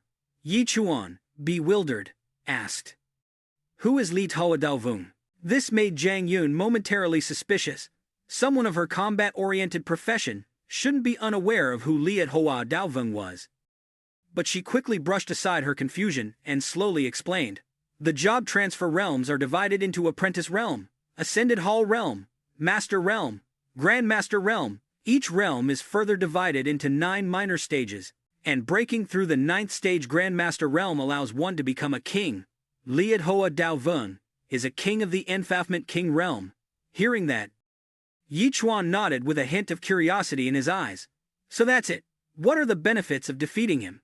His bewildered expression made Jia Wan let out a cold laugh. "Humph, kid, you're truly ignorant. Once you defeat an Enfafment King Realm expert, you can inherit his title and realm, but not just any good-for-nothing can challenge him." Those words ignited a fierce excitement in Yi Chuan. "Isn't that like taking a step to the heavens? Of course, I have to try." Very quickly, he seized the opportunity and decisively declared, "I agree to join the Nine Heavens Alliance." Seeing him agree to join, Jiang Yun was overjoyed. "That's great. Our team has another member, and we're one step closer to success." Only Jia Wan was unhappy internally. Hemph. Truly naive. While everyone was still discussing animatedly, one individual had calmly started working. When Yi Chuan looked over, he noticed Qian Hu bending beside the blazing fire ape, exerting himself. The knife gliding over the beast's skin suddenly piqued Yi Chuan's curiosity. Is he skinning it? Hearing that, Jiang Yun immediately stepped forward to confirm. "That's right. To approach Lead Hoa Dao Vung, we need fire-resistant armor made from the skin of the blazing fire ape. It is used to withstand high temperatures. Otherwise, stepping into the wrathful Heaven Valley area would cause one to melt from the heat. We originally caught it, intending to skin it, but unexpectedly, it bit through its chains and escaped." Hearing this, Yi Chuan raised his hand and volunteered. "Skinning. That's my specialty." This made Jiang Yun slightly surprised. "You know how to skin?" As he approached the Li Yuan, Yi Chuan confidently affirmed, "I'm very professional." Yi Chuan finished speaking, and immediately leaped onto the beast's body with a swift spring. His hand reached behind his back, along a familiar trajectory, and gently pulled the dragon-slaying blade from its sheath. All the force in his hand was channeled into sharp, precise movements around the area to be processed. Exactly 1 minute passed, and the Li Yuan's hide was neatly peeled off. The remaining body and the separated hide followed an absolutely precise line, leaving no deviation. Once completed, all the harvested parts were wrapped in a large bag and placed on the ground. Witnessing this scene, everyone gaped in astonishment. So much so that Qian Hu couldn't believe it and blurted out, "That's incredibly professional." Jiang Yun also couldn't hide his impression of the result he had just seen and offered praise. Indeed, a true talent. After everything was done, the group carried the large bag and continued their journey. As they moved, Qian Hu showed clear excitement. "Miss Jiang, we've got the hide. Once we go back and craft it into fire-resistant armor, everything will be ready. This time, we'll definitely be able to claim Feng Wang's inheritance before anyone else." But the joyful moment didn't last long before a pair of unfamiliar legs blocked their path. What happened before them made the entire group halt in unison. Lei Gang's stern figure stood blocking the way, his face full of displeasure, directed straight at them. Jiang Yun was surprised. "It's the Thunder Lion Alliance. Why are they here?"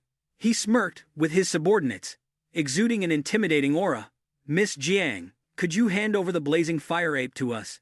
Seeing the group appear right after they had finished harvesting the item, Jiang Yun sternly questioned, "It seems you've known about our actions for a long time, haven't you? Are you just standing here waiting for us to fall into your trap?" Hearing her words, Lei Gang showed no sign of embarrassment and drew his weapon, accompanied by a warning. "Miss Jiang is indeed intelligent.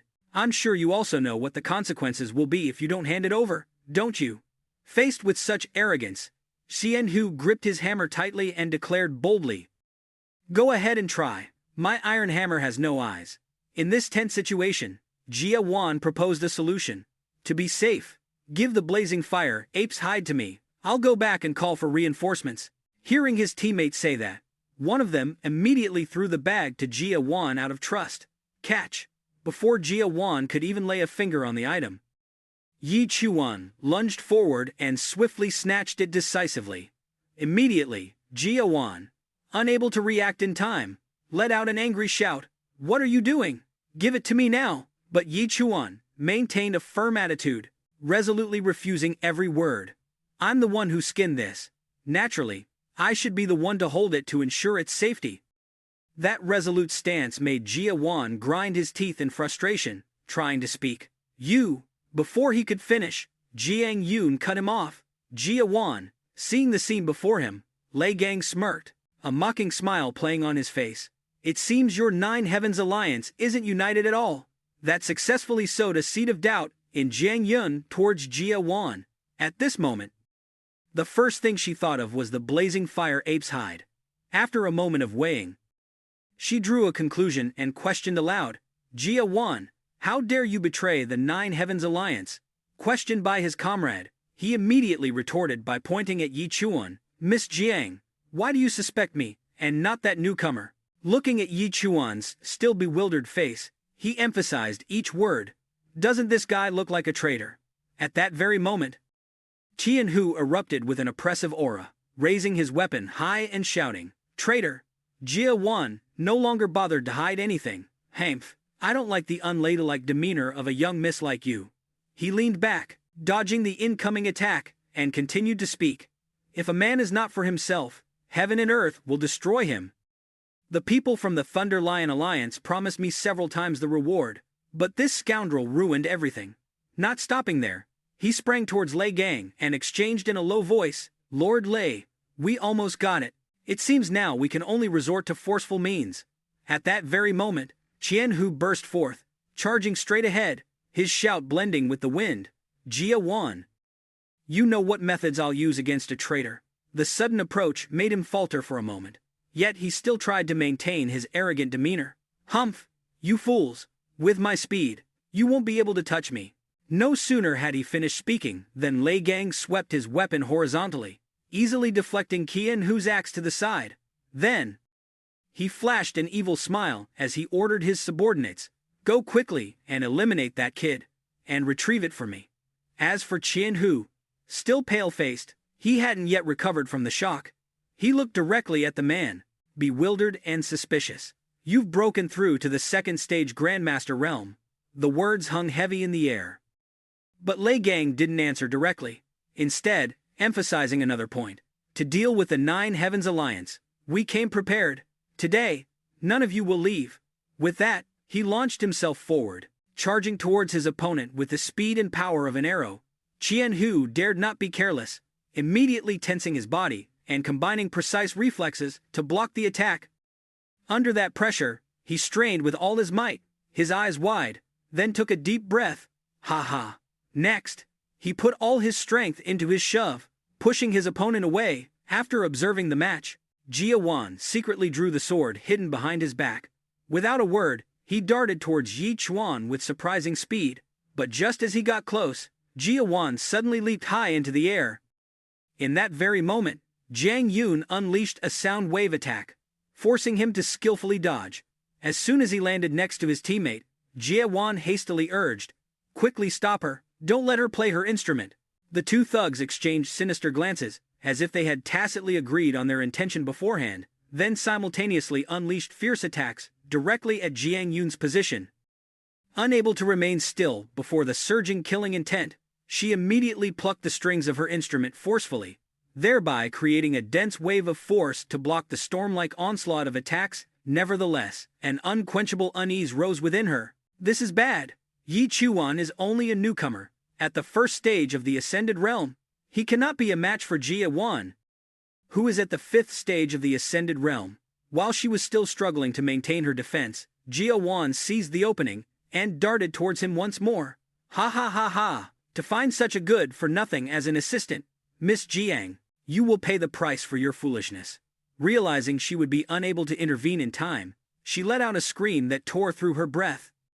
Yi Chuan, be careful! But just as he approached, a fierce surge of killing intent, swirling with immense pressure, officially erupted from his body. Jia Wan's pupils constricted, feeling as if a supernatural entity beyond his control had appeared before him. At this moment, his entire body shriveled up like a pig, tightly bound and awaiting castration. At that very moment, Yi Chuan's system announced the activation of the Blood Shadow Talisman, which had reached level 3. As soon as he received that information, he also delivered a slash to Jia Wan, creating distance from his opponent. Afterward, he used the skill Netherworld Shadow Skim to swiftly glide backward, unnoticed.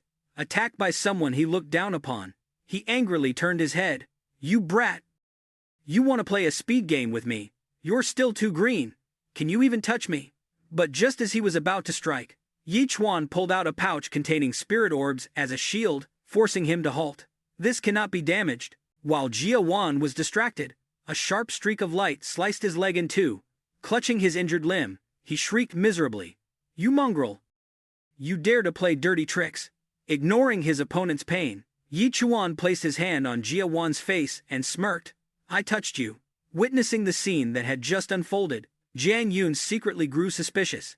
This kid is far from ordinary.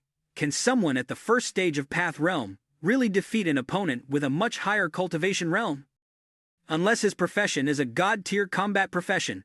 Putting this matter aside, she continued to pluck the strings of her instrument, creating a defensive barrier to block attacks from other enemies. Seeing the completely unbalanced 1-against-2 situation, she urgently called for help. Yi Chuan, quickly come help me.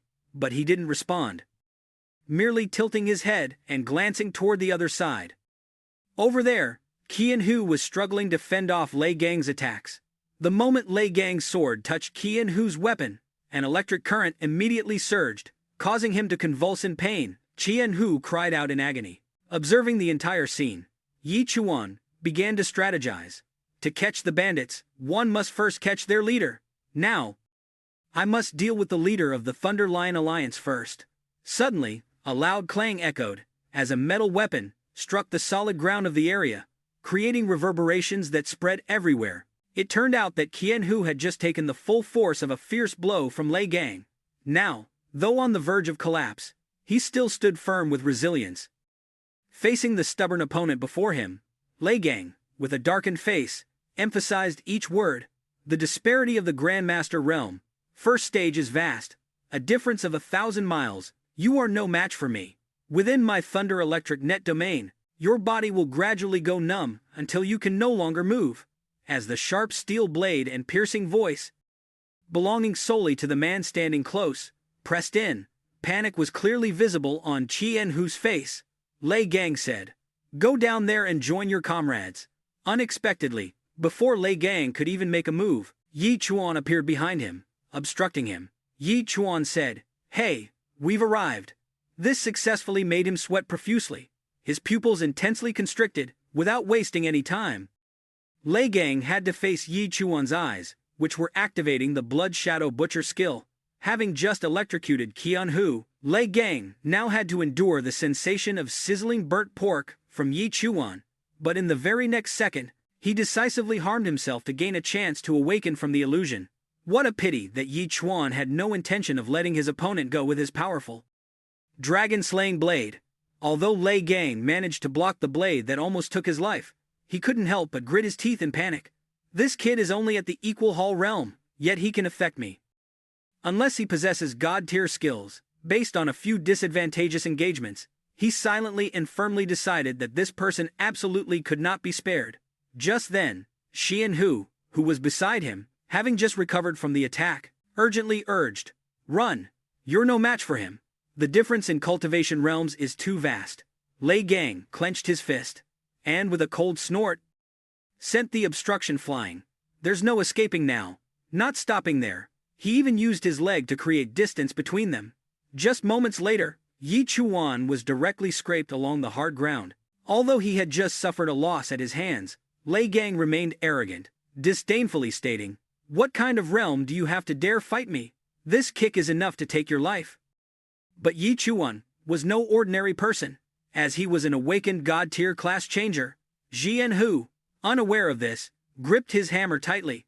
His resolve grew firmer than ever as he witnessed the entire scene. This young man is using his life to buy me a small chance. All the spiritual energy in his body was almost entirely concentrated into his specialized weapon. He absolutely had to seize this opportunity. Thus, seizing the opportunity while Lei Gang stood still, Qianhu directly leaped high with an unstoppable momentum. Fierce and intense, he roared loudly to unleash overwhelming power, mountain-splitting 8 hammers. But Lei Gang was by no means a low-level class changer, possessing an overwhelming cultivation realm. His battle instincts were far sharper. Two completely different sources of power thus terribly confronted each other in mid-air. And, unsurprisingly, the outcome of this less than a minute ambush concluded with Qianhu's miserable defeat. He lay stunned on the damp grass. He still struggled to utter each word towards the madman in front of him. "Do you know about Miss Jiang family's Luo force? You can kill me, but if you touch her, the Nine Heavens Alliance will definitely not let you off." Unfortunately, Lei Gang showed no panic at all regarding this matter, instead, displaying open contempt. "Humph, the Nine Heavens Alliance is a joke. How dare they claim to be on par with our Thunder Lion Alliance? Don't worry, we won't kill Miss Jiang. Our brothers here are planning to have some fun with her." The terrifying words of the man made Qianhu quickly shout, "No, please, if you're so good, aim for me, I beg you." No sooner had his last word fallen than a terrifying beam of light, seemingly from nowhere, struck Lei Gang's head. This time was completely different from before. He only managed to turn 1/3 of his body before officially taking the full force of the powerful slash, leaving him severely wounded. It turned out that the source of the attack was none other than Yi Chuan, holding the dragon-slaying blade. Still sharp, this horrifying surprise left Qianhu gaping in utter astonishment. Despite such terrifying injuries, Lei Gang still had enough strength to grit his teeth. "You brat, you're not dead yet. What was that move just now?" Ignoring his meaningless words, Yi Chuan secretly checked his own body. The golden scale soft armor was cracked. If not for this armor's protection, he might have truly perished this time. After checking his body, he revealed an excited expression and explained, "You thought I was dead, and you stopped paying attention to me. What just happened was merely the beginning of my counterattack." Qianhu was utterly bewildered, dumbfounded. This kid might look naive, but his combat thinking and abilities were vastly different from his actual cultivation level. Only by feigning death could he make Lei Gang drop his guard. Only then could that strike hit Lei Gang. This kid is quite something. He himself had to pant heavily and admit it. There's a master here today. It's not convenient to stay long. Thus, he arrogantly promised. You punk, I'll remember your face. After saying that, he directly plunged into the dense forest, aiming to escape Yi Chuan's attack range. We'll meet again later. Qianhu stared blankly, wide-eyed. At the sudden turn of events, he ran away. Then, he turned his head directly towards the MVP war god, who had contributed the most to this arduous battle. Kid. Thanks to this, he successfully supported the exhausted young man. At the same time, Jiang Yen rushed over to them. Are you two all right? Qianhu then officially expressed his admiration at that emotional moment. Miss Jiang, this time, I truly admire your keen eye. This young man saved me at a crucial moment, and even severely wounded Lei Gang. But Lei Gang managed to escape. He added, young man, I owe you a life. Once we return to Qingcheng, whether it's foot massages, delicacies from land and sea, I will definitely prepare them for you. Seeing Qianhu constantly teasing his benefactor, Zhang Yun immediately hit him. Zhu Qian, stop spoiling Yichuan. Her mind began to shift, filled with doubt. But I don't understand. How could someone at the first stage of the Equal Hall realm like him deal with an enemy that even Uncle Qian couldn't handle? Suddenly, someone's arm moved. As if the owner of the body was gradually regaining consciousness, Jia Wan, who had betrayed them and received a bitter end, intended to sneak away, but unexpectedly, 3 pairs of laser-like eyes shot straight at his back, blocked in his tracks. He clearly showed such terror that he opened his mouth wide, wanting to scream. Unfortunately, the person in front of him at that moment was Qianhu, radiating murderous intent. Jia Wan hastily pleaded, Brother Qian, spare my life, spare my life. I know I was wrong. My wife is pregnant. My mother is sick. I needed money, which is why I was forced to do this. His bright white teeth curled into a sneer with each word. You can rest assured and go. Out of respect for our past relationship, I will definitely take good care of your wife, ensuring I squeeze a little shampoo for your child every night. Understanding the hidden meaning behind Qianhu's words, Jia Wan despaired and screamed loudly. No, don't. His life, that of a transcendent who originally possessed a vast future, officially bid farewell to the path of cultivation, concisely and decisively. After eliminating all the troublesome individuals from Lei Gang and the traitor Jia Wan of the Nine Heavens Alliance, Qianhu stated in a deep voice, Miss Jiang, I guess the Thunder Lion Alliance won't give up. Now that we are all injured, on our way back to the city, I'm afraid we might be ambushed by them. Hearing this, Jiang Yun calmly affirmed, Don't worry. I already sent out a distress signal earlier. The Nine Heavens Alliance will return to pick us up soon. This is a high-grade recovery pill. I brought 2, just enough for one each. Taking the recovery pill in hand, Yi Chuan, with his sharp eyes, easily recognized that it was worth about 50,000. It seems the Nine Heavens Alliance is truly wealthy and generous. Subsequently, both he and Qianhu quickly absorbed it into their bodies. Yi Chuan himself couldn't help but exclaim, This is truly a good item. Suddenly, memories of the recent battle replayed in his mind, and drops of sweat continuously streamed down his cheeks. Then, without resting, he decisively posed a question to Zhang Yun. Miss Jiang, that sound wave attack you used earlier on the Thunder Lion Alliance members, can you perform it on me? She, of course, was suspicious and countered with a question. You want to use my sound wave attacks to train your movement technique? Yi Chuan nodded in response.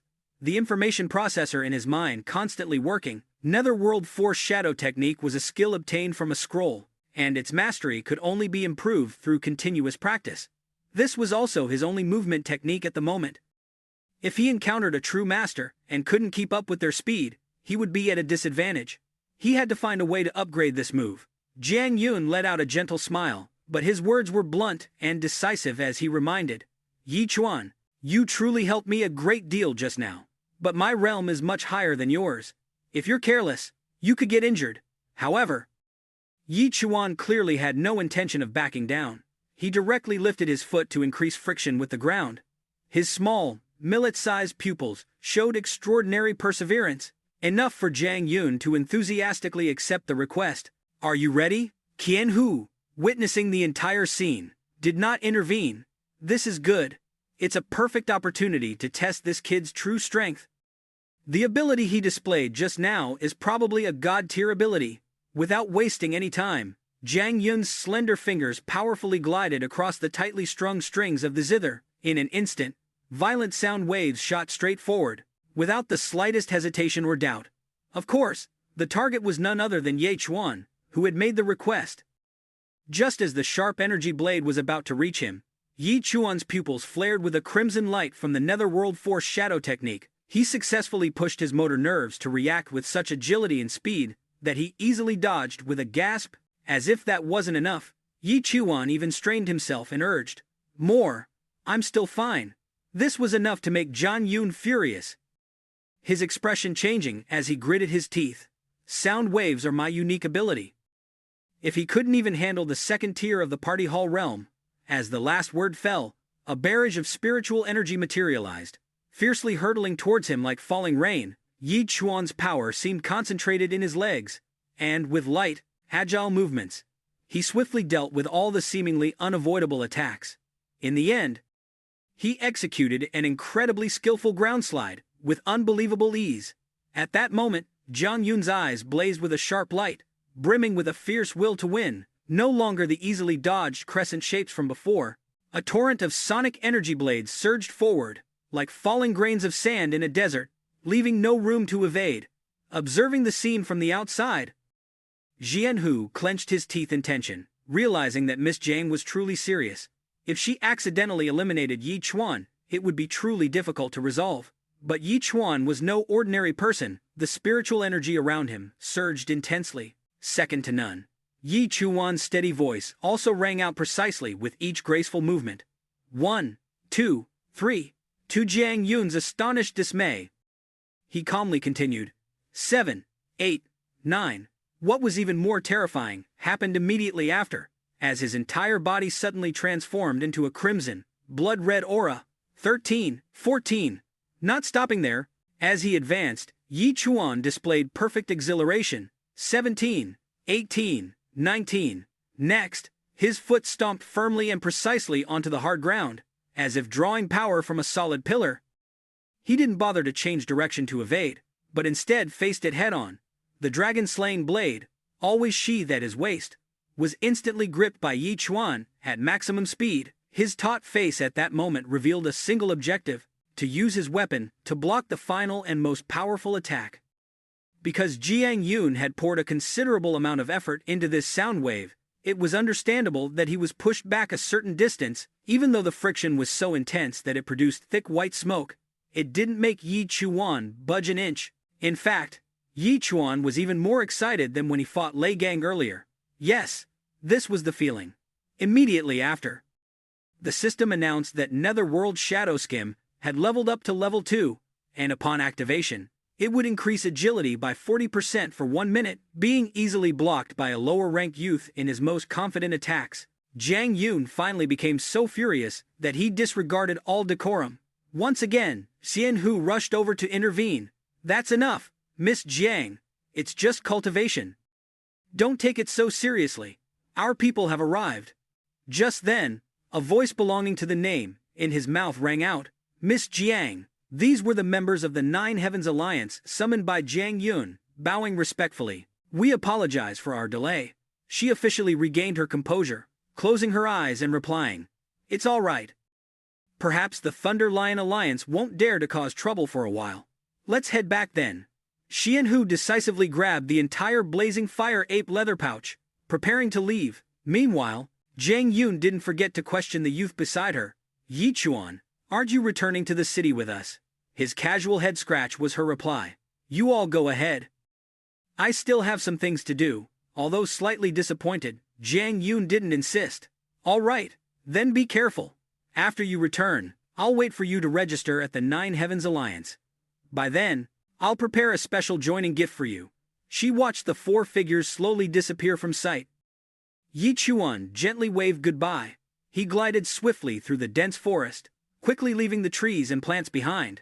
At this moment, Ye Chuan only cared about one thing: hoping the treasures were still there. Seeing the pile of gold dropped by the wolf spider earlier still intact on the clearing, Ye Chuan breathed a sigh of relief. "That's great. quickly gathering everything into his bag. He was filled with excitement, thinking about the future.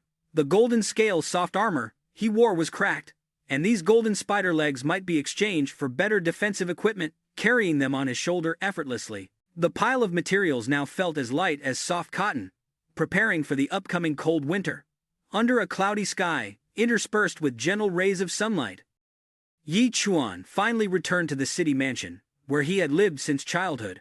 Pushing open the heavy door that separated the inside from the outside, he excitedly cheered in his happiest voice, "Mom, Dad, I'm home."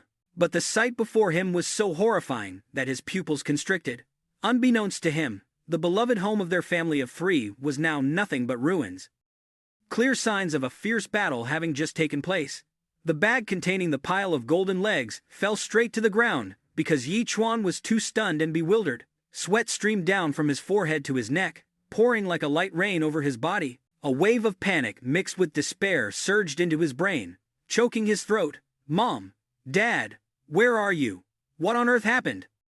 At this moment, Yi Chuan realized something. Remembering his only enemy from before, he gritted his teeth, radiating an overwhelming killing intent. "It must be that bastard Liu Xing. Where did you take my parents?"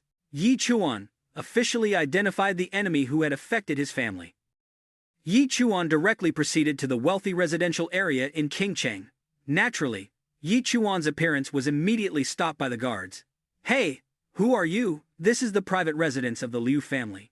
You can't just barge in." Unfortunately, he was no longer in a mood for easy conversation.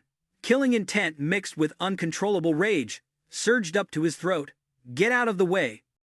The sheer aura and power in his words alone were enough to make the guards turn pale with fright. At the same time, behind the heavy door, someone was busy enjoying a luxurious glass of red wine. It was no surprise that it was Liu Xing, leisurely enjoying his comfortable life, while his son, Liu Jinglong, persistently practiced his sword after numerous failures against Ye Chuan. All his resentment was poured into every powerful swing and every clenched jaw, as if the air before him was his enemy. However, there was also no lack of fear, as Jing Long himself had been forced to endure a terrifying blow from Ye Chuan. "Next time, I will definitely make you pay." What he wished for immediately came true. Indeed, right after his declaration, the person he spoke of appeared with an arrogant demeanor. Before he could even recover from his hatred, Jing Long directly vomited fresh blood because a heavy object struck his back. Even now, he hadn't yet processed the information about what had transpired. What happened? Was there an explosion? As for Liu Xing, who fortunately avoided this sudden event, his entire body was so tense it could explode at any moment. Does that bastard not want to live anymore? How dare he kick down my Liu Xing's door? Yi Chuan showed no fear. He lifted his foot, kicked hard, stepped over the broken wooden door, and struck Jing Long. His eyes were filled with killing intent, so intense that even after striking down an opponent, the killing intent had not yet subsided. The aura around him erupted in a chilling manner, as if wanting to materialize and engulf the place. Seeing the face of the destroyer, Liu Xing directly bared his gleaming white teeth, completely unconcerned about his beloved son. "Yi Chuan, what a coincidence! I was just looking for you. A few of my subordinates I sent to keep an eye on you died tragically. Was it your doing?" These meaningless words fell on deaf ears for Yi Chuan.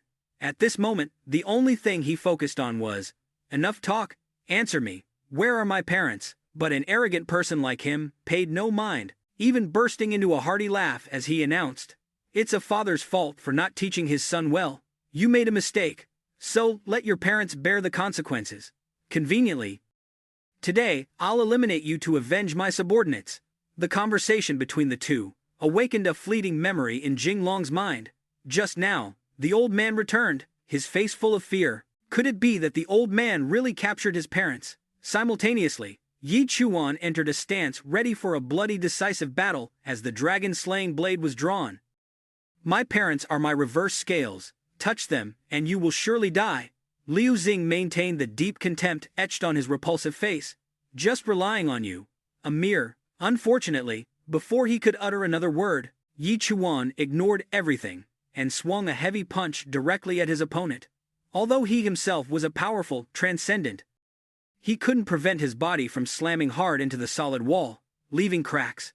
Only then did he regain his senses, breaking out in a cold sweat of fear. Wait, his aura. In just a few short days, he's reached the path-entering realm. Fortunately, I also just reached path-entering realm, level 6. This is an overwhelming advantage in cultivation level. That person felt no shame in engaging in a decisive battle with a junior. A contemptuous tone slowly seeped out as Jinglong's body transformed. With such meager skill, you dare to provoke me? I think you're insane. In the blink of an eye, he was covered head to toe in stone armor. Although it reduced his flexibility, it increased his strength and defense, especially increasing defense against blade-type weapons by 40%. Witnessing Liu Qing's fierce display as his son, Jinglong understood well. He was both panicked and exhilarated like never before. To think someone could make the old man use this move. Yi Chuan, you're dead for sure. Without giving Yi Chuan a chance to react, Liu Qing directly clenched his fist and charged straight at him. Although Yi Chuan had long prepared himself mentally, fueled by resentment, upon witnessing the fierce power tearing through the wind as it rushed towards him, he still couldn't prevent a hint of panic from showing on his face. However, Yi Chuan's skills and system were not to be trifled with. He quickly activated Netherworld's Shadow Skim and successfully evaded a visible defeat. The dragon-slaying blade also swiftly approached humanity's weakest point. Unfortunately, it was already covered by Liu Qing's solid stone armor. He immediately kicked Yi Chuan directly in the abdomen to create a safe distance and take him down. Thus, Yi Chuan had to enjoy the feeling of flying freely through the air in an unstoppable trajectory, then caused a considerable impact with his own back upon landing. The intense arrogance of a high-ranking individual like Liu Qing naturally led to a lengthy monologue.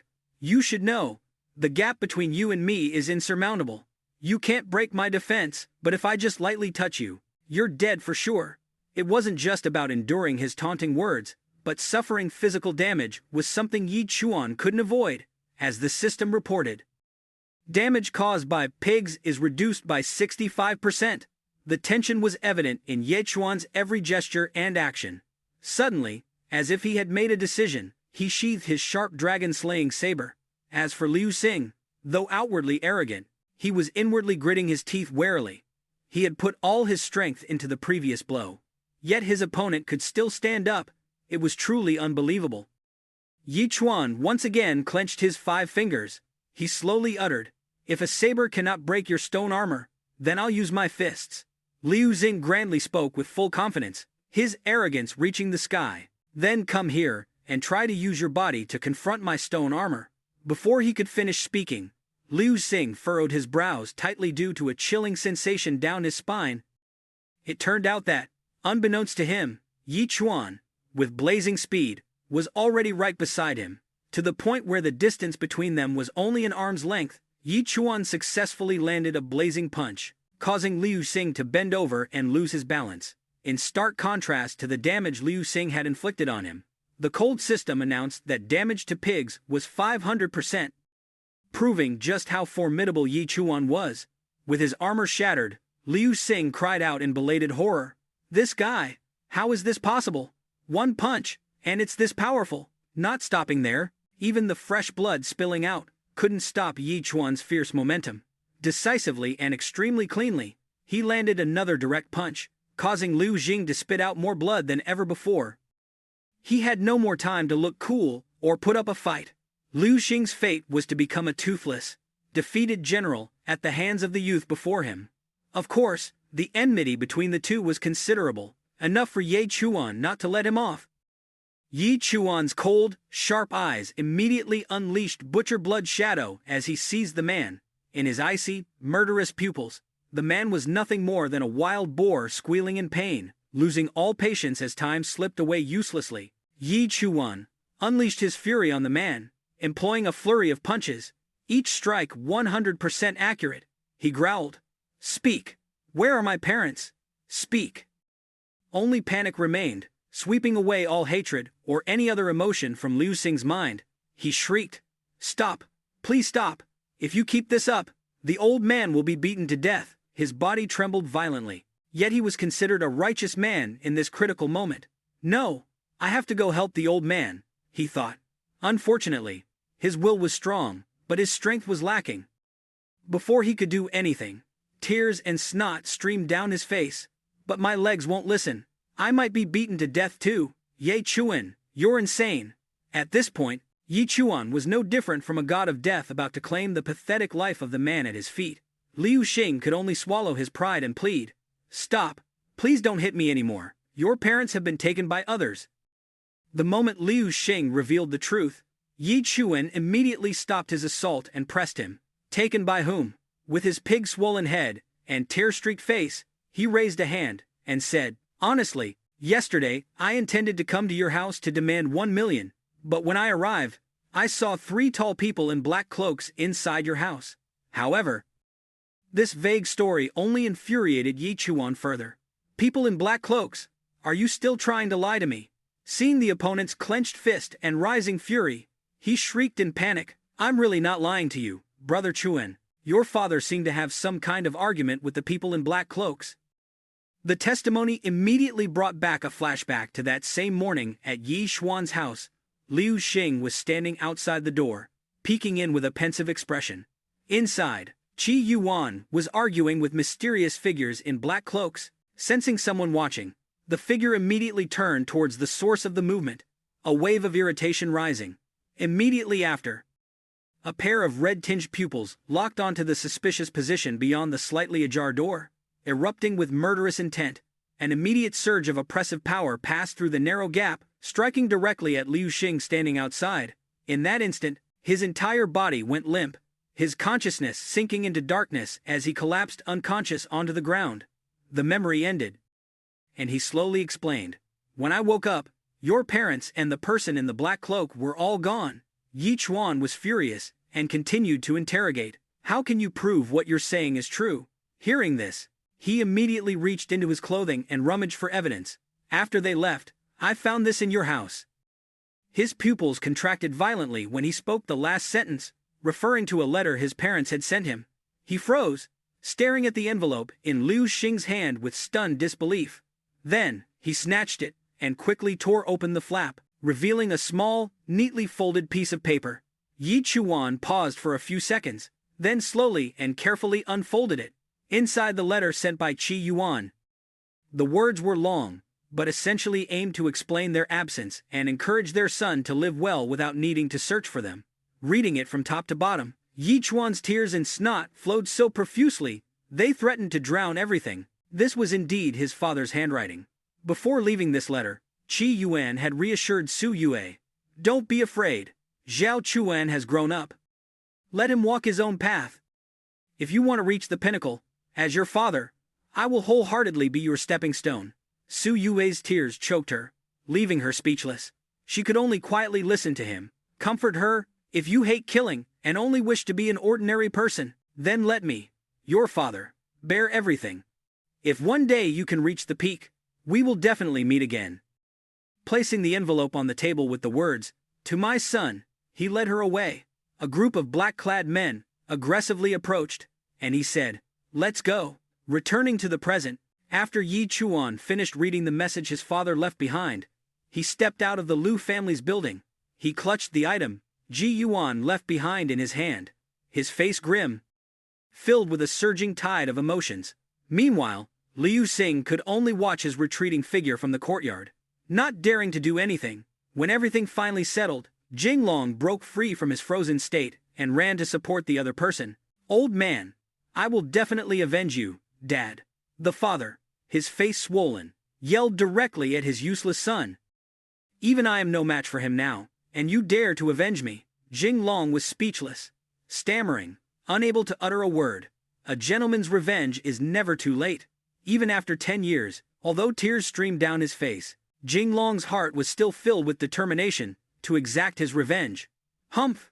I will definitely make him pay. With that, Liu Xing reached for the phone that was still resting peacefully on a nearby table. Then, he decisively dialed a relative of his, asking for Ji Yuan's help. Lei Gang, who was being meticulously bandaged and cared for by 2 beautiful women, immediately answered the phone as soon as it rang. Hello. On the other end of the line, Liu Xing spoke with a voice full of resentment. aggressively getting straight to the point. "Brother, it's me. You must do justice for me. Someone almost logged me out." This statement made him a bit confused, so he inquired again, "In Ching-Cheng, who dares to lay a hand on you?" When he revealed the identity of the person who had injured him, Lei Gang was a little shaken. A pig butcher, named Yi Chuan. He touched the bandages wrapped around his body, muttering in astonishment. Yi Chuan, the pig butcher. Recalling the deep pain etched into his body, he broke into a smile full of excitement, erupting with murderous intent. "You stinking brat, we'll settle both old and new scores at once." At the same time, Yi Chuan returned to his residence. He gently picked up a happy family photo and softly called out, "Mom and Dad." His travel bag was already tightly packed. His heart was filled with endless sorrow as he thought of his parents. No matter where they were, Yi Chuan hoisted his luggage onto his shoulder, determined to prepare for a new journey. As he walked, his determination surged more than ever. "I will definitely find you too." That person in the black cloak, with just one glance, had rendered Liu Xing unconscious. Therefore, their power was not to be underestimated. He didn't know why his parents were involved with these people. To find his parents, the next thing he could do was rely solely on the Nine Heavens Alliance.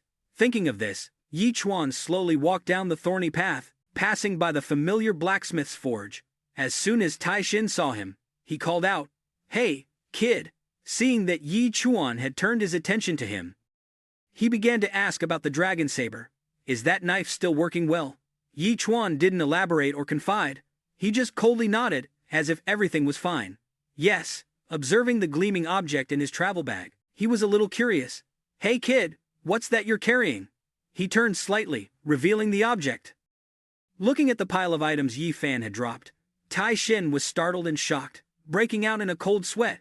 After regaining his composure, he immediately shouted in disbelief, "Isn't this the leg of a golden poison spider?" Even Yi Chuan didn't know what it was, so he just looked at him with a puzzled expression.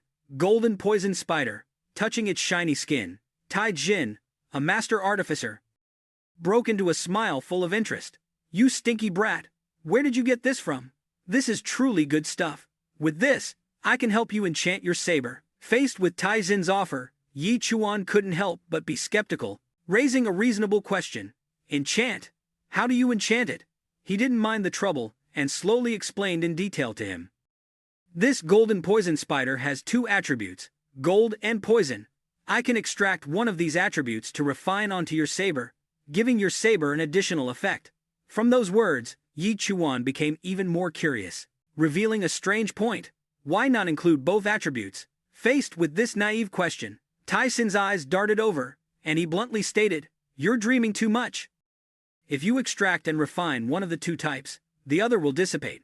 My mood is good today, so I can perform a free enchantment for you." Not wanting to waste time here, he decisively got straight to the point. "Choose an attribute. Do you want poison or gold?" He didn't need to think for too long before he had an answer. "Gold. If I'm selling second-hand goods, having gold will sell for more." After preparations were complete, Tai Sin directly picked up the leg of the golden poison spider and remarked, "You're not foolish at all." The next second, the items belonging to Ye Chuan literally went into the pot.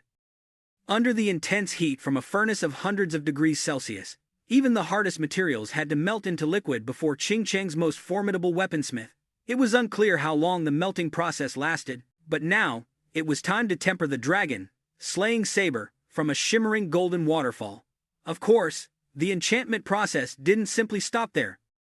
Genshin gripped the weapon like a true master blacksmith, continuously working the liquid and the blade, making them more firmly bound together. This was a process that demanded his utmost concentration, perseverance, and meticulousness, so it was understandable that it extended for several more tens of minutes. Finally, after much anticipation, the ultimate Promax version of the gold-plated dragon-slaying saber officially emerged from the furnace. When the work was complete, Genshin didn't forget to reiterate what he had explained tens of minutes earlier, emphasizing, "You got a huge bargain today. People usually pay at least 500,000 to have me enchant something. Today, I'm enchanting this for you for free." Naturally, even if he were insane, Yi Chuan still maintained common courtesy. "Thank you." When the saber was measured, it seemed to have suddenly become much heavier. Next, Yi Chuan couldn't help but smile excitedly as he asked, "Master, it's cool, really cool. But what does it do?"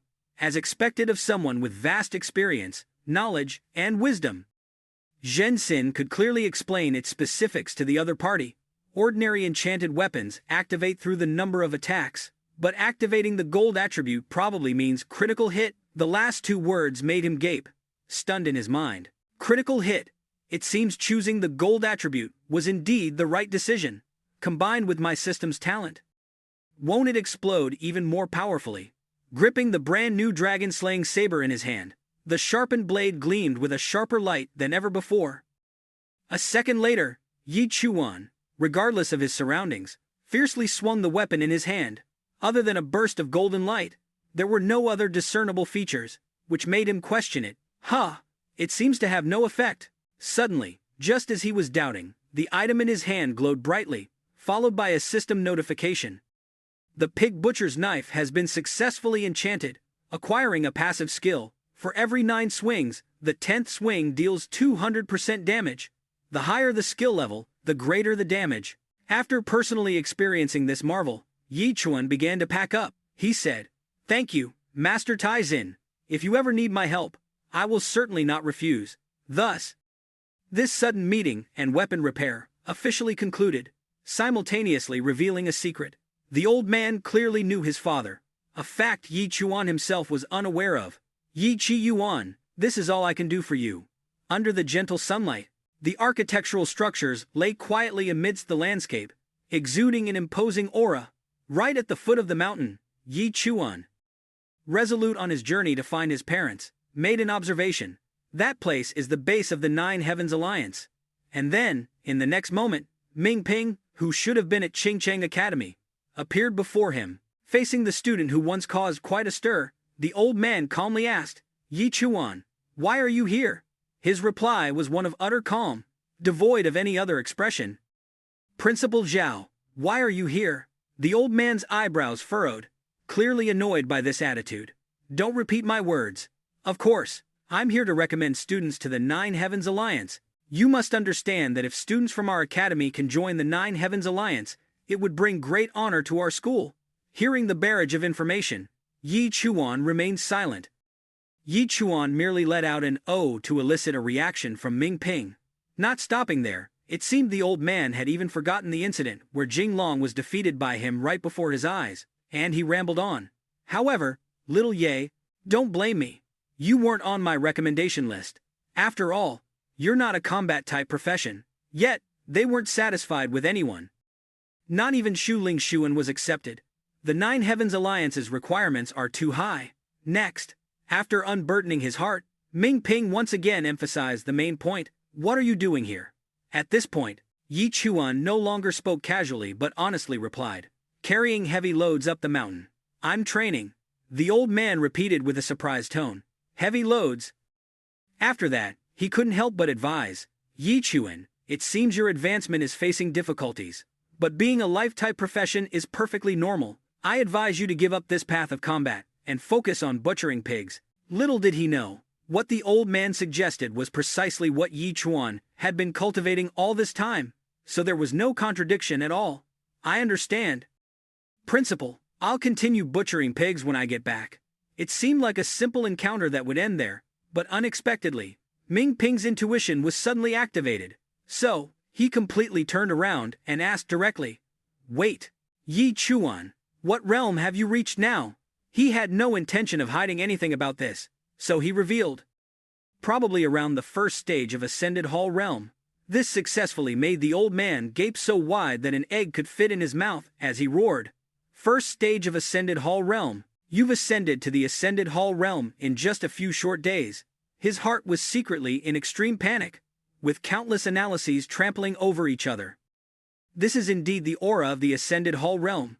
Currently, Zhu Lingxuan, the fastest developer, under his guidance, had only reached the 9th stage of realm. Even if leveling up a life skill profession was simple in the early stages, it couldn't be this fast. In a way, Ming Ping had successfully unveiled the truth amidst the confusion.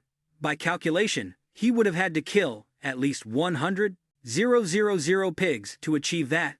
This kid is truly absurd. However, Yi Chuan wasn't too bothered by the astonishing content. Principal Zhao, is there anything else? Decisively and neatly, forgetting all previous conflicts, he directly sputtered drops of water from his throat onto his face. Yi Chuan, I want to invite you to participate in the college entrance competition. With a sticky feeling on his face, he asked for confirmation, his confusion growing. The college entrance competition. Isn't it only open to the top elites of the combat system from various schools? Unexpectedly, a single question was met with a torrent of eager explanations.